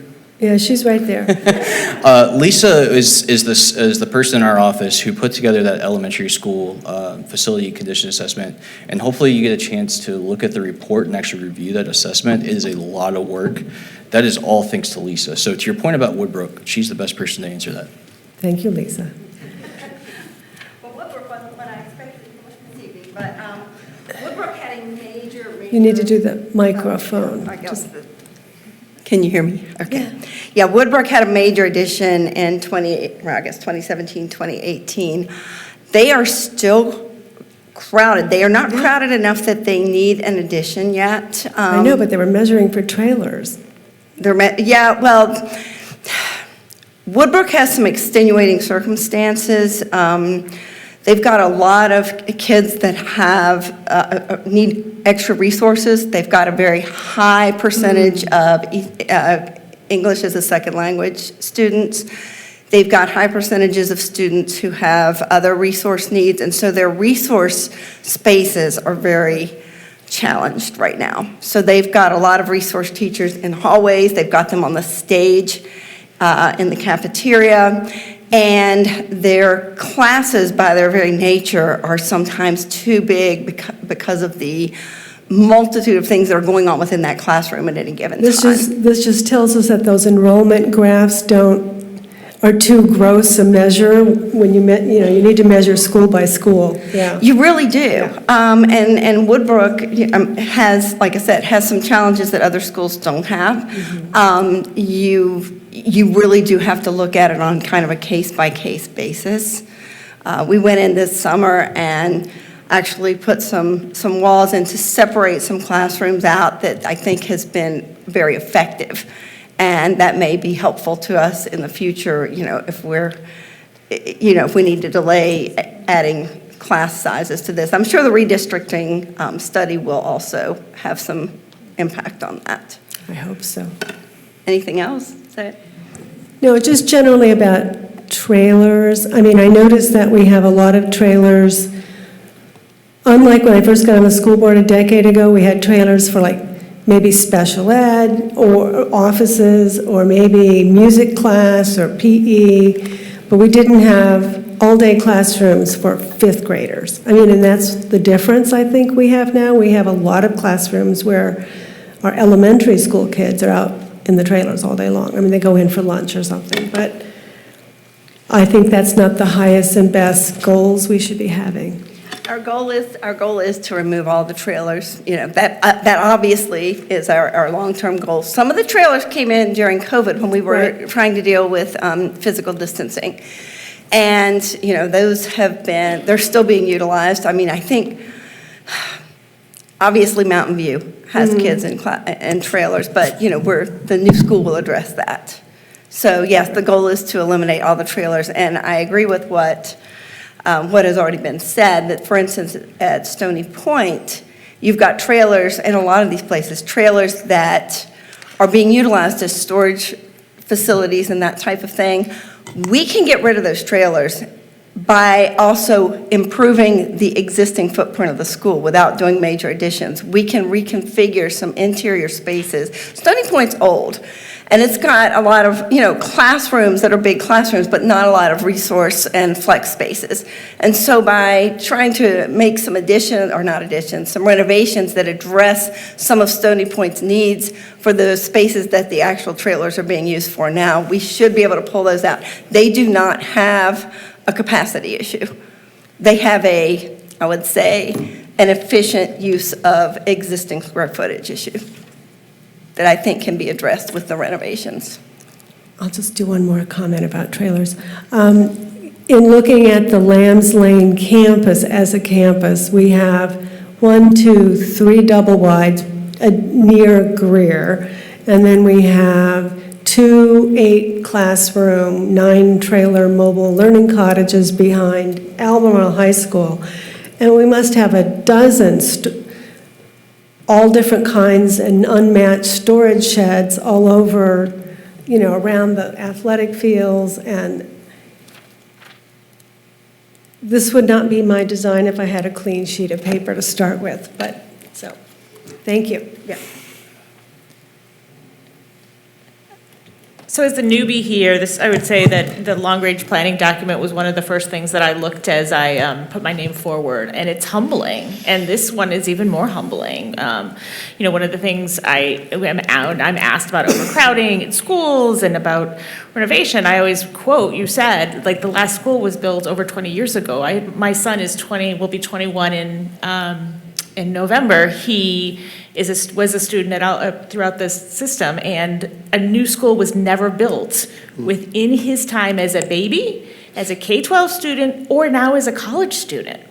I mean, when you put that into perspective, and we think about this community that continues to care about kids and students, this is a huge. I know I'm speaking to the choir, but this is a huge advocacy need for our community. With our future delegate, with our board of supervisors and just with the community. If we want to give our kids a world-class education, we need to give them world-class facilities. And the fact that, as you said, we have not been able to keep up not only with new building, but with renovations is beyond sad for our kids.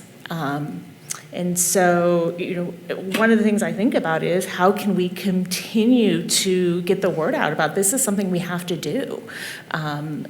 Because we're failing our kids in a number of ways, and this is something. They need buildings that really show how much we care about them. And new coats of paint can only do so much. So that's my kind of spiel, but I have a couple questions. So one is, just in practicality, for example, Broadus Wood, we would fund improvements there in fiscal year '26. When would those take effect? Would you say, would that be the 27, 28 school year? I'm just trying to kind of I'm trying to paint a picture here. Yeah, no, that's a really great question. There would obviously need to be some time for design. Yeah. I'll just use Stony Point as the first example, right? Because it's the one that would be closest to us. So we would get those funds in fiscal year or July 1 of next year to start the fiscal year. We would try to position these to be able to use term contracts. We're actually preparing to go out for new architecture and engineering term contracts in the new year. And so we would position those term contracts to be able to handle this work so that we would not have to procure each individual school. So that would expedite the AE procurement side of things and allow us to get moving with design much quicker. For a project of these scales in the $10 million range, I would anticipate that we're probably going to anticipate 6 to 8 months of design, and then we would obviously need to go through the bidding process. So all that is to say that it would probably be a 24-month process, by school. I'm trying to think out loud here. I wasn't prepared for this question, but it's a great question. it does start to set up the possibility, could we get design funds in 1 year and construction in the following Yeah, year? I mean, that's kind of the picture I'm trying to paint for everyone, is this idea, so we appropriate the money in fiscal year '25 for Stony Point, right? Let's say I don't have a kindergarten at Stony Point right now, but if I have a child in kindergarten right now, 23, 24, you're talking that child will be in fourth, even fifth grade before the first one comes online. So I think as we think about where we are, and again, I know I'm speaking to the choir, but I think this is so important to say, it's not just about appropriating this money. To your point, it's about getting construction in place and finishing it. So, our first school would see improvements potentially when that child is in fourth or fifth grade who just started. And so I think that's devastating for me, as we think about this. The other piece, not to be a downer, is the elevator improvements. As we think about ADA, and I know technically we're probably in line with ADA, but if we think about accessibility, and I saw that that was something that was chosen or we weren't able to fund it in 19 and 21. I mean, that's another one how I feel like we've got to figure out a way to fund that, because, there's accessibility for classrooms for kids and staff, and there's also safety. God forbid there's a child on the second floor and there's a fire. I don't want to be the person on the school board who has to call that parent's mom. And again, I know none of you do, but that's another one, figuring out how can we not only find the money, but again, you're talking about an elevator that might not be in place till fiscal year 29, 30 for some of those schools.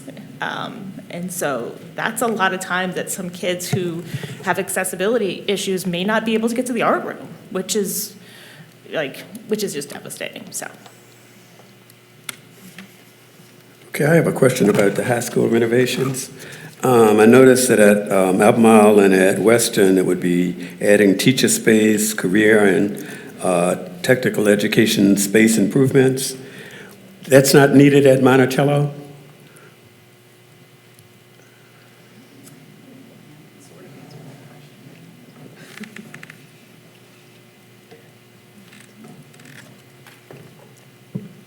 Hi, so the master plan focused on Albemarle and Western Albemarle because they're the oldest and haven't had the modernization that Monticello just naturally got by its younger age. We could, I don't know exactly what we do to spaces in Monticello to provide that same thing. We'd have to compare and do a little bit more study on that.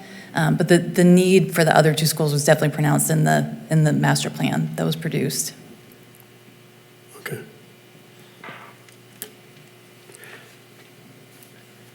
Okay, well, from that answer, are you going to look at that? We can look at that. When we're looking at the needs base, that was the highest need, so I'm sure there are more improvements we could look at for Monticello. It wasn't part of that study. We don't have funding to do a large master plan for Monticello. I think if we had to prioritize, we've done that to show that we need the improvements most at Western and at Albemarle High School. We can definitely look at that in the future of what are the biggest needs that come out of that facility. When we added in that change for the restrooms, we have had a pretty positive response from the single-user restrooms at Albemarle High School, and that was the main thing that stood out as missing, because that was something that we also were going to include in the Western scope for modernization. So we didn't want to have two of our comprehensive high schools with that improvement and not have the third also have that same improvement.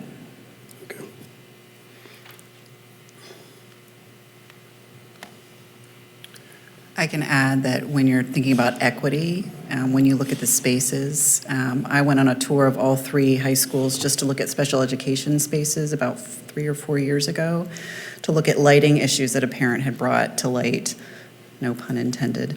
And the lighting disparity between the spaces amongst the three high schools was pretty grim when you compared Albemarle High School, which had a functional skills room with 0 natural lighting, and the functional skills space at Monticello, which had an entire wall of lighting and was almost twice the size of the space. Yet Albemarle High School had more students that they needed to serve. If that gives you a visual. Thank you.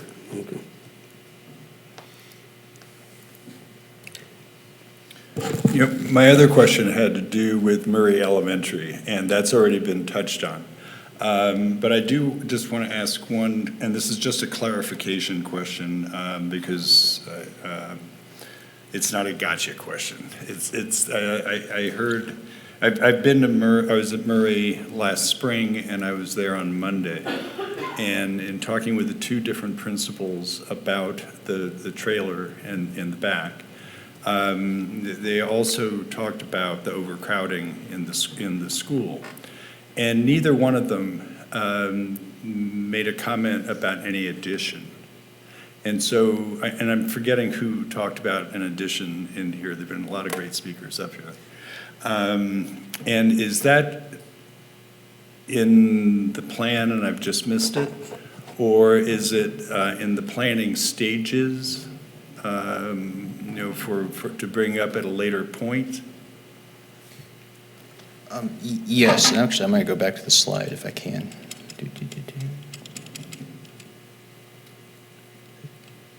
There. So you can see here, one of the proposed improvements for the Murray project is a small classroom addition. It's anticipated that would be a 4-classroom addition at this time.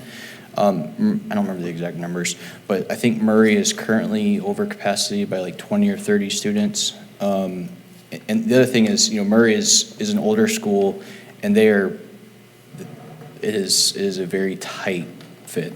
Right. Yeah, there's a need for a small classroom addition, and that's included in the scope. I did miss that. Thank you. Yep. I just wanted to follow up and say that they are over capacity in terms of the building. And so the trailers provide additional capacity. So when you look at the numbers where you see the conflict, that is if there was no additional space, that is the amount they're over. So by removing the trailers, you're really removing space for them. So that's why the proposed addition would replace that. Does that make sense? That's a big part of that equation. Yes, I agree.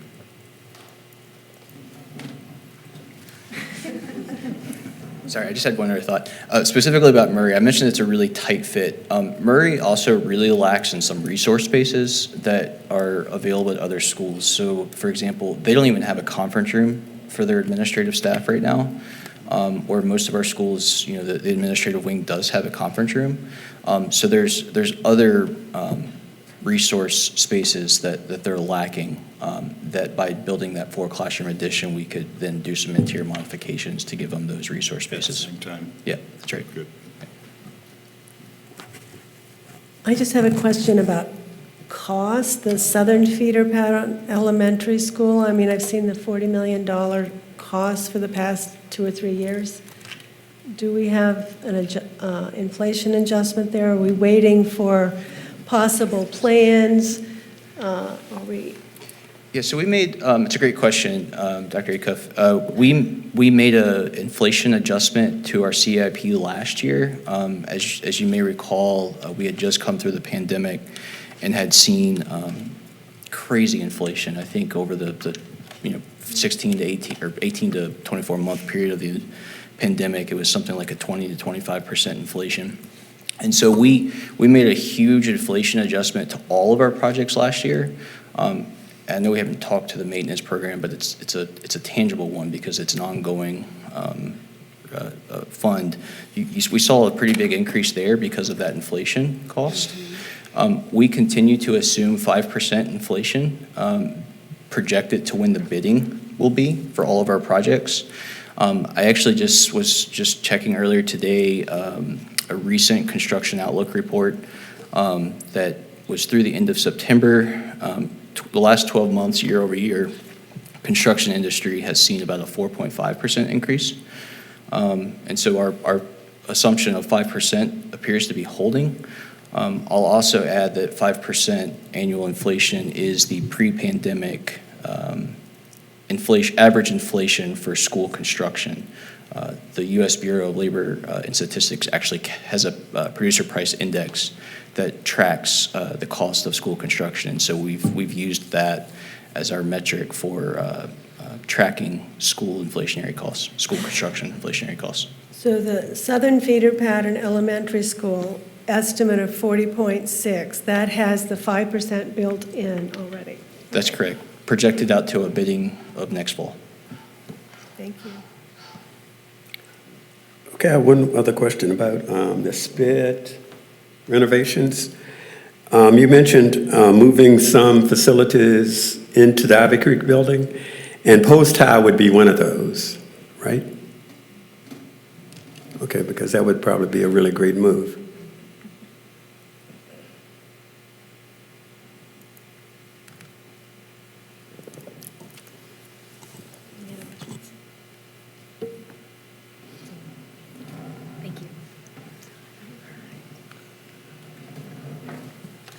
Thank you very much. Yes. Thank you, Kate and Marianne, for the great presentation. Thank you to, you see, there's a big team here to make all this work. Absolutely. Thank you This is one of for the, David always the Storms most for coming. super informative meetings of the year. Thank you very much, Maya. Thank you, Kate, Mary Ann, and David. That is a lot of work that committee puts in. Lisa, yeah, thank you. So the last section will be quick, and it's a request for a different part of the CIP, our ongoing programs or maintenance and replacement. Here's a summary of the 5 requested ongoing programs and the corresponding 5-year requested funding amounts. The first one listed here is the project management program, is about $2.9 million over 5 years, covers the cost of 4 project managers and 1 management analyst who do our CIP work. This request is for the CIP to reimburse our costs provided by our services provided by building services. There's no change in the scope of this request, but the total dollar amount has gone down slightly due to more accurate cost projections. The school bus replacement program funding request has increased over previous years, and we are introducing a new ongoing program for the purchase of electric school buses. So first, here's a quick review of the facilities maintenance replacement request. Example projects in here include the replacement and maintenance of roofs, electrical, mechanical, plumbing, pavement rehabilitation, flooring, painting, energy conservation measures, kitchen equipment replacement, and playground and athletics equipment replacement. Compared to the previously approved CIP, there's a slight increase when you add in the 5th year of the CIP. The total request is $71.5 million for this program. The Network Infrastructure Program funds the maintenance of our fiber network between and within all of our buildings. Firewall, internet filter, Wi-Fi access points, switches, and other devices are included as well. There are no changes requested in years 1 and 2, and a modest increase is requested in year 3 due to higher funding needs for the security camera servers and associated technology. In year 5, we're requesting a significant increase of $3.3 million to address the replacement needs as they're listed on the right side of the slide. The 5-year total for this program is about $6 million.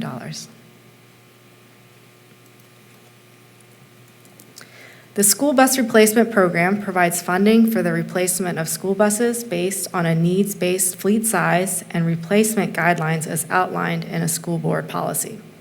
The program has been included in the CIP since FY24 and has historically funded about 10 to 20 bus replacements per year. As our fleet ages and run more miles on our buses each year, we're requesting to increase this program beginning next year to replace approximately 28 buses a year for the next 5 years. Reasons that have increased this need to increase our annual replacements are listed here. We currently have a backlog of 65 buses that are either 16 years old or have more than 200,000 miles on them. Without changes, our number of road calls will continue to rise and repair costs will increase significantly. This also impacts driver morale. We want to provide our drivers with quality equipment for them to do their jobs well. And recruiting more drivers into an aging fleet would be more challenging. The proposed replacement cycle would catch us up in a 5-year period, and after that, we would return to more average levels after that 5-year CIP. This is a new program that we're proposing for the upcoming CIP. To align with the county's climate action goals, 4 EV units have been introduced to our fleet using alternative funding methods. This project proposes a plan for 2 additional units per year based on our infrastructure availability and includes the purchase of necessary ancillary EV equipment. We're assuming that grant funding would remain available to cover the additional cost above of a regular cost of a diesel bus. The reason why we're requesting this as a separate project from the traditional bus replacement program is so that we can have a separate planning process for EV grants that can be coordinated outside of the regular bus replacement rotation, and so that we can monitor increases in EV funding and potential future reductions in diesel funding based on available infrastructure and utilization changes. So that concludes the CIP request, including both LRPAC recommendations and our ongoing programs. The next steps are for you to review the report that you've been provided that has more details in it and all the supporting data that we've talked about. Ask questions and approve the request at the next board meeting. And thank you. I'll take any other questions you may have. Thank you, Maya. So this will be, it says right here, consent agenda. So I guess we can pull it for discussion at that time, or send you questions before then. Yes.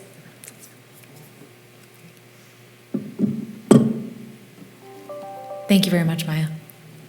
Thank you, Maya. Thank you. It's a lot of work. Thank you. Whoops.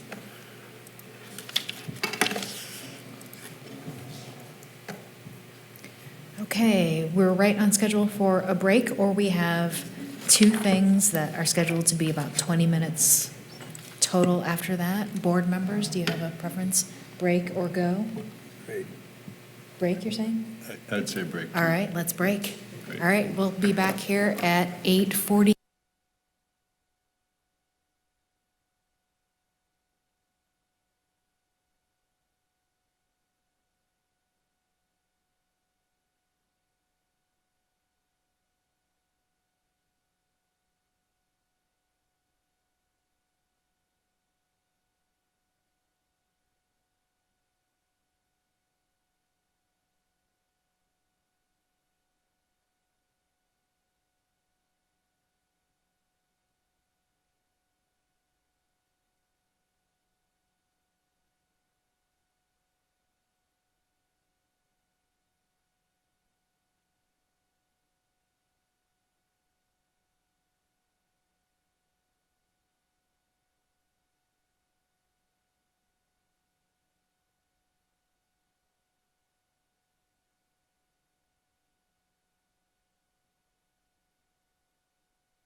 super eloquent in how I say it. I guess I just am interested in what other links there might be, because I feel like mental health is one that we discuss a lot, and it's important, but then I can imagine in my line of work, you know, there's so many other things that maybe I would identify as even bigger, and I don't know because we don't have these links. So like that's what's missing for me, like substance use, lack of resources, not being in classrooms that are at your level that you need to be, teachers who are not equipped to handle class sizes that are big, all kinds of things. And something feels weird about having the presentation about discipline and then saying mental health, because mental health is a whole, you know, it's a whole nother thing. So for what it's worth, I would, when I'm at my next meeting, which I'm not going to be, it would be worth, I think, I so appreciate this presentation, which I don't remember having one like this, where we really look at, here's our discipline numbers. I think another next step would be, and here are some research-backed or whatever, survey-driven connections that we're seeing that are causing these behaviors, so that we can start pinpointing, this is how we address discipline. Because mental health we're going to address one way or another, and I'm not even sure that that's tied. Yes, some people who have extreme behavioral issues are suffering from mental health issues, but that is not, it doesn't go back and forth. I'm forgetting my like LSAT terms here. It's not proof, whatever, something. It doesn't always associate. Yes, those don't always correlate. My second point, I'm hogging the mic here, is I did have a chance to talk with some teachers. They weren't in our district, actually, although I did talk to a community-based provider of restorative justice practices, and I am fully on board with restorative justice. It's one of the things I campaigned on in 2017, and so it was really interesting to me to hear some feedback about it, some pushback, which was that restorative justice, one, is always voluntary if it's done well. You don't implement restorative justice without the buy-in of the person who's been the victim. So it's not like this golden key to get out of fixing a situation. And it's a hard practice to implement. And so these teachers were saying they were practicing it in their division and being told you need to do restorative justice, and it was in practice turning out pretty terribly for them. There were students who weren't feeling like they had to go then have meetings with the person who was bullying them. They weren't bought into it. There were teachers leading and mediating like restorative justice practices because they were told what they're doing, that they needed to do it, and so I guess, and then one of the teachers was leaving the profession. So I guess it just stuck with me, and now that we get this presentation, which I'm so appreciative of, when we don't have it up, but when we're going through those slides around like what I want to make sure, I guess what I want to say is that what I don't want to feel like is, because now that we're shining a spotlight on it, and we really are prioritizing making sure we don't suspend students, making sure we do restorative justice, that we are making teachers feel like they have to carry that burden or accept back students that they actually don't feel comfortable with, or manage situations that they don't feel trained for because it's what the school board wants, or it's because it's what their leader's telling them. So it's a long-winded talk, but like what thinking are you doing around that in terms of we're shining a spotlight? Well, and using that theme of shining, I believe, right, I'm going to start with this little light of mine kind of thing. Like I wouldn't expect or put on any school to do something that I wouldn't do. So my focus is on administration, not, hey, we're doing a whole school training and here's what you have to do in your classroom. No, it's administrators. With these big level cases, here's how to do it. That's voluntary. In addition, you don't know if you're doing it right, you don't know what's going to happen. Like you don't know what the plan will be or what the restorative action would be on the part of any of the parties. You facilitate it, but hold accountable. So I'm focused on the administrators to consider walking with me on a small scale first to show how complex it is, but that it is accessible. I don't have in my scope of it's a push down, everyone has to do it type deal at all. Just another tool in our toolkit to not make out-of-school suspension the default. If that helps. So when I see you here next year, we'll have all the links Absolutely. Yeah, we're- Links and maybe even a demo of a restorative session. Absolutely. One of the things I think about is that, and you know this, is that behavior, all behavior is some kind of communication. Kids are trying to say something with that behavior, right? This class is too hard for me, this teacher doesn't like me, I'm hungry, there's, as Carlson said, there's so many reasons. And I know we have some people who can do functional behavior assessments in the school system, mostly probably kind of with our autism classes and some special ed, but is that something we're using kind of as we think about discipline kind of issues, this idea of doing functional behavior assessments? And is that something we're able to do? We are able to do. There's training that goes along Right. with it. It is a tool. Right. Versus it applies to everyone. Right. But absolutely, it's out there, and it is much more prevalent in the special education world, right? Because it's embedded right into the procedures. Right. But Is that something like, how many people do we have, maybe this is a follow-up, like that are trained to do that? And is that something, as we think about kind of how do we support kind of understanding these behaviors and the reasons, is that something to provide, additional training to, someone, an administrator in the schools to spend time kind of looking at that very specifically? I mean, obviously not for all discipline issues, but for certain cases. yes, so again, I could speak to the special ed side. Right. I haven't let that fully go yet. Right. But, so all of your behavior specialists, autism specialists are steeped in functional behavior assessment, your school psychologists. And I would say, I like to use the term, right, capital F, capital same B, thing. A. Yep, I did the same But thing. every Yep. form of it, like I use it every night. Right. With the alternative school, Center for Right. Learning and Growth. It's, what did you want? What were you going for? How could we do it in a way that's more respectful to our peers and staff? That is part of functional behavior assessment. What was the point? What could we do different to get there? So I would say on the special ed, our specialists are steeped and there is training available, but probably across the division, it is not as structured as it could be. As a tool Yeah, just as we for think discipline, about, that's right. how do you get at these Yes. behavior issues that will go down a little bit, but we'll continue to see, as we think about training. I think it's something to consider. Okay, I have a question about our LGQBT community kids. What support or services do we provide or do you provide for kids who might be in one of those categories and might be having some problems? So I can get back to you. I don't know the overarching branches because depending on the school, there could be a different variety of services, but I could definitely get that information, get it back to you. Okay, all right, thanks.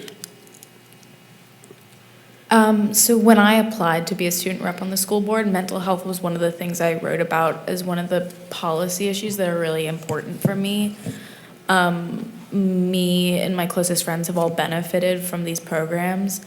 But I do think, and this is something I wrote about when I applied, that one of the biggest gaps I see as a student is that there isn't a lot of training and information for students about when you should be reaching out to an adult when you're worried about your peer.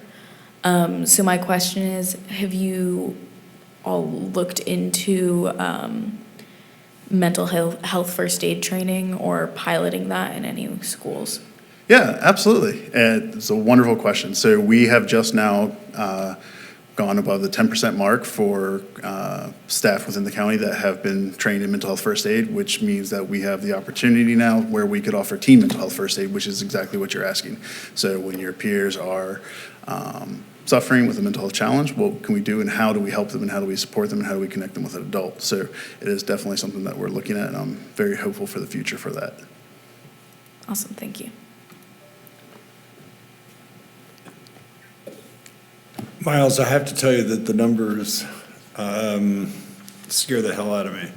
When looking at the high school numbers, and I'm just going to use 1,000 students per year. So in our high schools, I know the number is much higher, but 4,000 and 12.6% have considered suicide. I mean, that's 504. 504 kids in our high schools alone. I mean, so 3,000 times 9.4% is what, 282? Those are staggering numbers, and I'm not dismissing the hopelessness and sadness for 2 weeks. I'm not dismissing that because those numbers are even more staggering. And so I think it comes back to the mental health first aid training for our staff. I think it comes to doing more specific training. So one of the trainings that I'm a large advocate for is the Applied Suicide Intervention Skills Training. We actually just ran it on this Wednesday and Thursday, and it was a collaboration between ACPS and the city of Charlottesville. And we actually had first responders and everyone else participating in the training. And it was a wonderful collaboration of many, many different partners getting trained in that. And it was wonderful. Last summer, we offered it, and we had administrators participate in it. And so, again, we're going to be running that training again this summer. And if any school board members would like to attend it too, it is a long training. It's 16 hours. It's 2 days. It is a large commitment for our staff, and I'm always so appreciative of individuals who are participating in that training to be able to continue to hone their skills to support students and anybody who is having suicidal ideation. You know, and I support that. I know, I believe Judy's been through that. I've been through that. And maybe somebody else on the board has been through it. But I definitely, do recommend that. Mr. Kirst, a question for you is, I appreciate the numbers you were giving us in the comparison for the years 21, 22, and 22 and 23. I don't know what's a baseline number, and I wonder what those would look like if you took it back to 18, 19 and did a 5-year. Because if it was low back then, and then it went down during the pandemic, and then it was modest numbers and then increases. I mean, that'd be an interesting thing to see. It would. It's the apples to apples comparison. SBAR codes are relatively new. We could look at behaviors, but that's the challenge, right? Is how do we categorize this compared to a totally different system that was in play? We don't even use the same words anymore. We don't report on referrals. We now use incidents. Like even our student information system changed within the last year and a half. So while I could pull that, and we could look at it, it would be a general mosaic comparison versus a clean data with true baseline. That's what I'm hoping to use is the 22, 23 post-pandemic as at least an indicator. Again, there were some issues with calibration of data reporting, but it's a start. But that's my caveat. I respect that. And at the same time, even if it's a little bit hairy, I'd have an interest in looking back for those 5 years. Sure. I did want to point out quickly, though, the comment and the concern about the numbers being staggering, that it really does highlight, and maybe that not all the dots are connected, but it does highlight the importance of our school environment and climate and culturally responsive teaching and relationships with kids and all those great things. Like they all plug into that data. And I didn't want to lose that. And I respect, right, that it's professional development and training is important, but there's this network in our climate, in our schools, that also could really move some of this data as much as Ms. Carlson said, right, it's about how we teach and are kids in the right place, the right seat at the right time. All that could impact that data. Just didn't want to lose that. That's our focus as well. I just have one quick question because I don't remember the chart. What is substance use classified as? Like if a child is? There are different. There's like possession, distribution. It's very legal-like, right? Versus has a substance.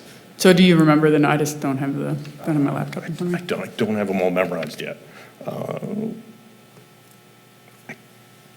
Possessions. No, I don't. I'm looking at the same doc.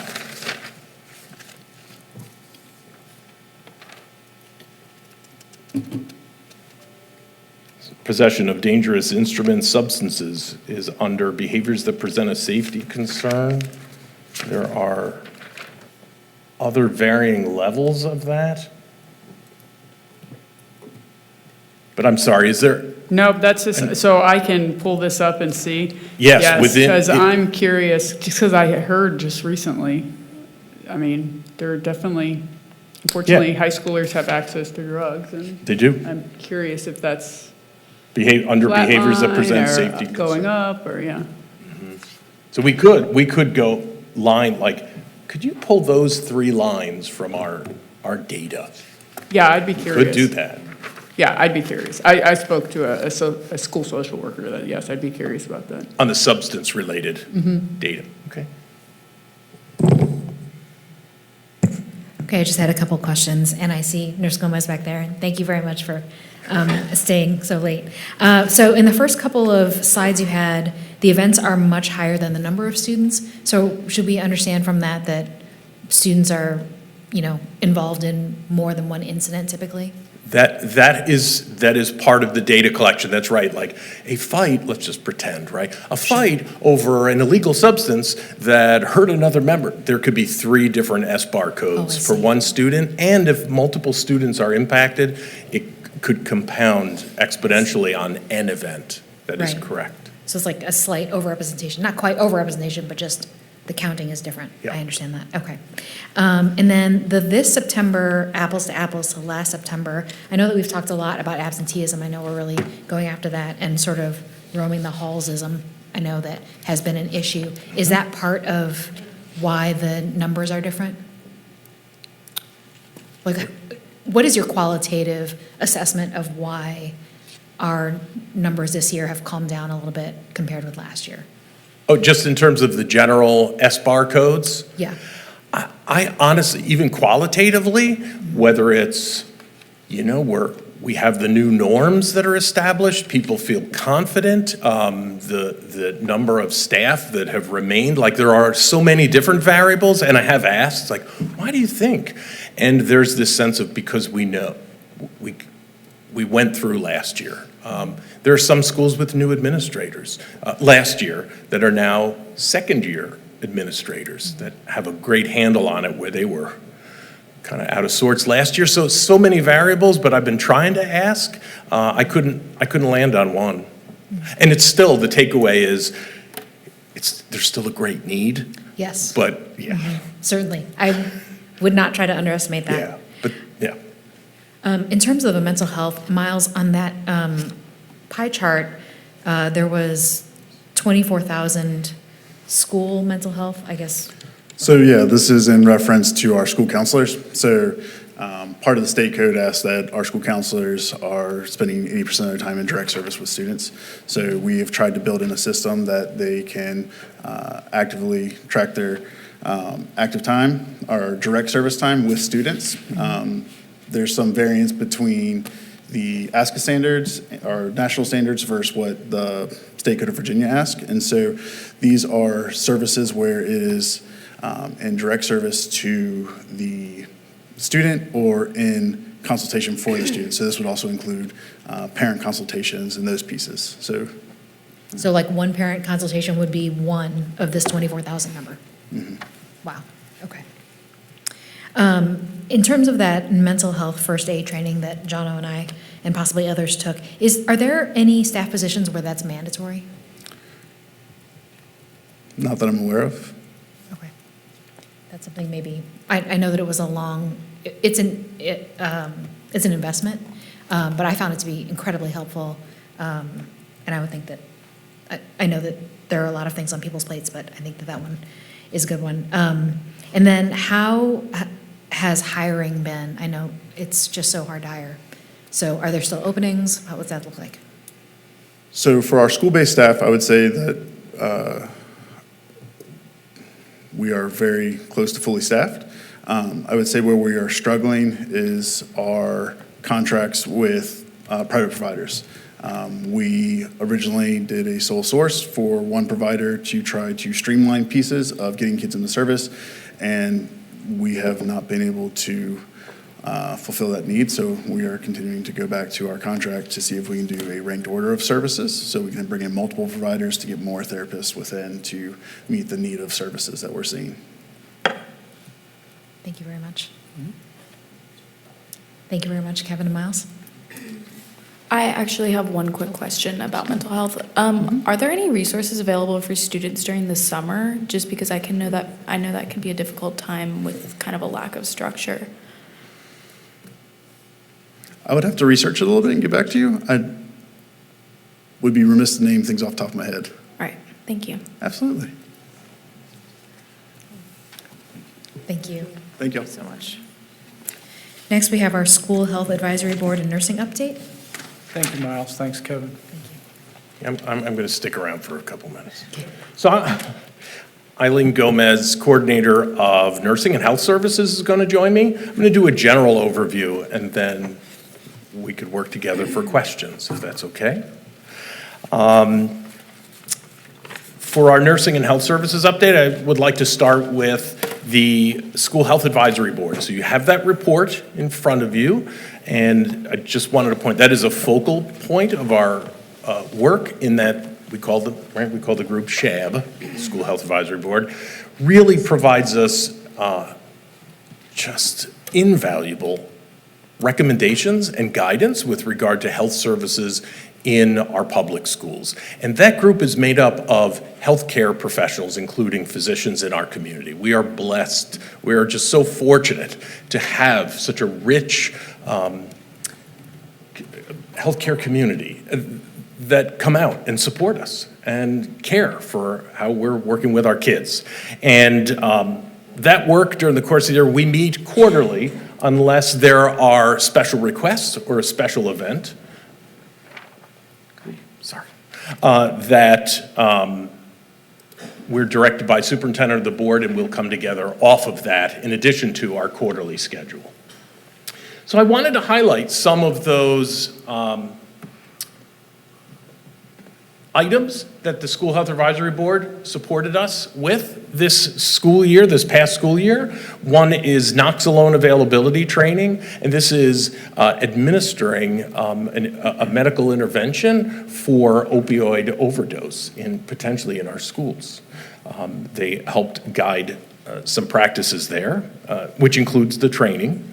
The management and use of pancreatic enzymes by students who are challenged with cystic fibrosis.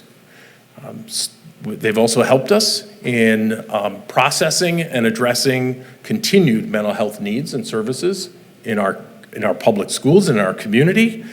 And they've also been incredibly helpful with regard to the use, need, and quantity of Stop the Bleed kits in our schools, which we are putting together and are going to get out to schools, and that's in the event of an awful, traumatic experience, right? Like a crisis in our schools.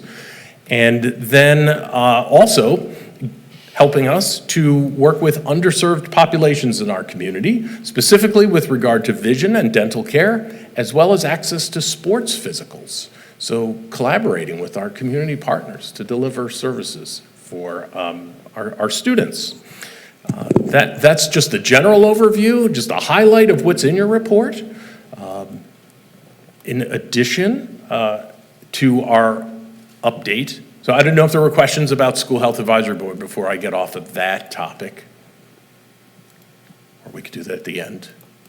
I'll go through with the data. For nursing and health services, Eileen has put together, and we've submitted the number of clinic visits, which really, if anything, details the delivery of services by your school nurses, which is incredibly valuable to our school communities. So I wanted to give you those. Eileen put it together for trends and just those numbers, and that's wonderfully broken down by school. And then lastly, the numbers of, which is also quite telling, chronic conditions that students bring to our school communities that in some way, whether directly or indirectly, are served by our school nurses. So just another facet of the value and service that our school nurses offer our communities and how much we so appreciate them. And if I could, before questions, I did want to highlight, at least on so many levels, it hits nursing and health services. And that is, I believe it was just this past week, we had a student who was driving to school, one of our elementary schools, and he was eating, so you can already see where it's going, right? He was eating nuts on the way to school in his parents' car. Finishes the nuts, gets out of school, goes into the front of the elementary school. And it became pretty quickly apparent he was having anaphylactic response. And the nurse and staff worked together. The nurse administered an EpiPen, not his EpiPen, but the EpiPen that are stored, right, and placed at each of our schools in Albemarle County. So it was one of those devices and interventions and medicines that were given to the student while staff supported, called 911, and the emergency personnel arrived and took him to the ER for care, which my understanding is he is doing well. But the levels there are right. You heard EpiPen, you heard nurse, and I want to point out it was not the regular nurse that was at that elementary school that day. It was our float nurse. It was a nurse that her job is to fill in any gaps around the division when a nurse is out, which we hadn't always had in the past. And then, of course, the collaboration of staff with that care that resulted in a happy ending. So I wanted to just put in a little qualitative story there just this past week to highlight that those different levels of interaction with nursing and health services that paid off because of your support and focus. Any questions? And I would hope Eileen would help me with some questions. I see that this report recommends training for naloxone, but does it not recommend having that on hand? They recommended that we undergo the training through the health department, and when we did that, they provided us with the naloxone. So we do have Okay, naloxone kits in all of our schools now. And we're going to offer that training at Making Connections on a voluntary basis for the teachers. So we're going to have several sessions on that, and I just for a grant to have more naloxone around the school. And we're going to also ask that our athletic trainers get trained in it and some administrators at the school. How big is our nursing staff now? We have 27 nurses plus the coordinator. Okay. So if Red Hill has 300 students, they have a nurse, and we have, what, 2 nurses at Albemarle High School? Yes. We have 1 nurse at each of our schools, except for Albemarle, where we have 2. What is the recommended staffing level for nurses in schools? It varies based on the acuity of the students. So the National Association of School Nurses did come up with a 1 nurse to 750 students, but that's 750 students without chronic health needs. So when you have students with diabetes and seizure disorders and asthma, the ratio is lower. So the National Association of School Nurses kind of pulled that 750 and left it at, well, it depends. Yeah, I mean, I think the ratio for school counselors is about 250, isn't it? 1 per 250 or 275 students. So this seems, well, 1 nurse for 750 seems a little out there, but okay. Yeah, I wish I could change it, but I don't know that I have the authority to do that. I do think it's a good thing to point out. It's one of the areas where when people say, well, your cost per pupil in Albemarle County Schools is so high, and it's because we provide a lot of things that other school systems don't. There's no requirement in Virginia to have a qualified nurse. It's at not a an school. SOQ position. No, So- and, you know, even 10 years ago when I started on the school board, we weren't full-time in the elementary schools, No. which shocked So me. you all, over the years, have taken, you know, Right. you look back on it now and you're like, wow, we've got a full-time nurse at every school. Last year, with the budget, we produced staffing standards so that Albemarle High School can grow with the nursing staff there. And I do think it bears revisiting, but I also think it is a good opportunity to pause as a board and say, you've far exceeded what the requirements are. Right. Even the notion of having a floating nurse, because, if we just said, well, we're not having that, if a nurse is out, we're going to leave it up to somebody else in the school, like an OA or somebody like that, that student could have been far more critically injured in the incident or unfortunately could have died from it.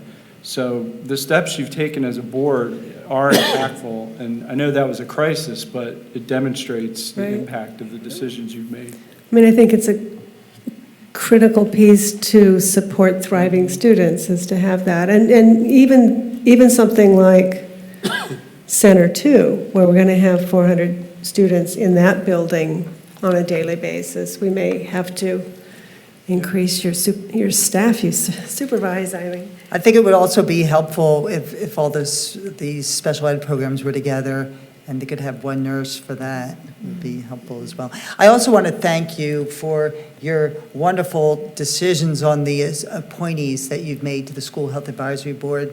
They've been outstanding, as Mr. Kurz said. Thank you.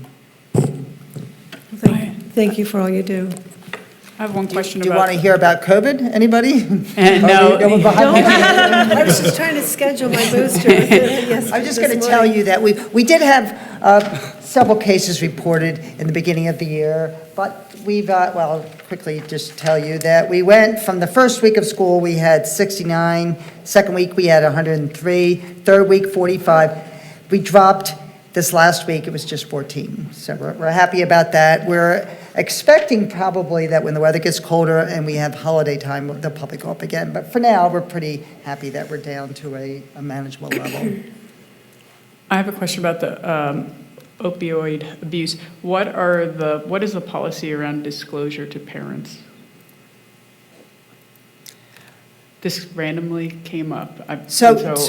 I think if a student like if we overdosed and we had to administer naloxone, we would have to tell the parent, but of if course. you're ever if you suspect it, or if a kid comes in and you think, do you tell parents? I don't know. I don't know how they handle that in the high school level. I myself worked in the elementary school. Do you know? Yeah, so as part of so my experience, even in the more distant past, it has been, if it's disciplinary, a student is under the influence or gets caught with a controlled substance, that yes, the parent is informed that your child was caught with, let's say, just marijuana or reeked of marijuana or is under the influence. Because we have reasonable suspicion they need to get picked up. And I remember a couple of cases where it was even like overdose. We had to write some signs of that. And it was 911, we're going to the ER, we contact the parent. So, I'm just curious. I just don't know the interplay, and I just don't know the interplay of how that works. Like if you have a student that's presenting with symptoms that you think might be indicative of some kind of substance use, I don't know how that works in terms of privacy or what is reported, if reported. And I guess I'm curious because I do think, it sounds like it is a problem, and I'm just curious how the sooner we can get to it before it's an overdose. Yeah. I mean, just today, like I had a hearing today on reasonable suspicion and use, and asked, do you have a substance addiction? Do you need help? I mean, that was part of our discussion with the parent there. They were called up front. So as part of discipline, it seems like that's been the loop or the route. Okay.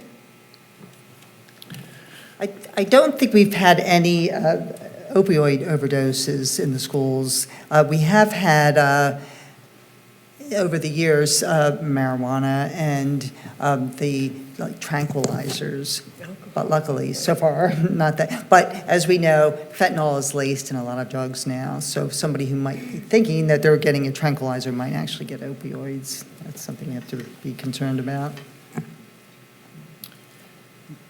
You had said that with the one nurse to 750 is assuming no chronic conditions.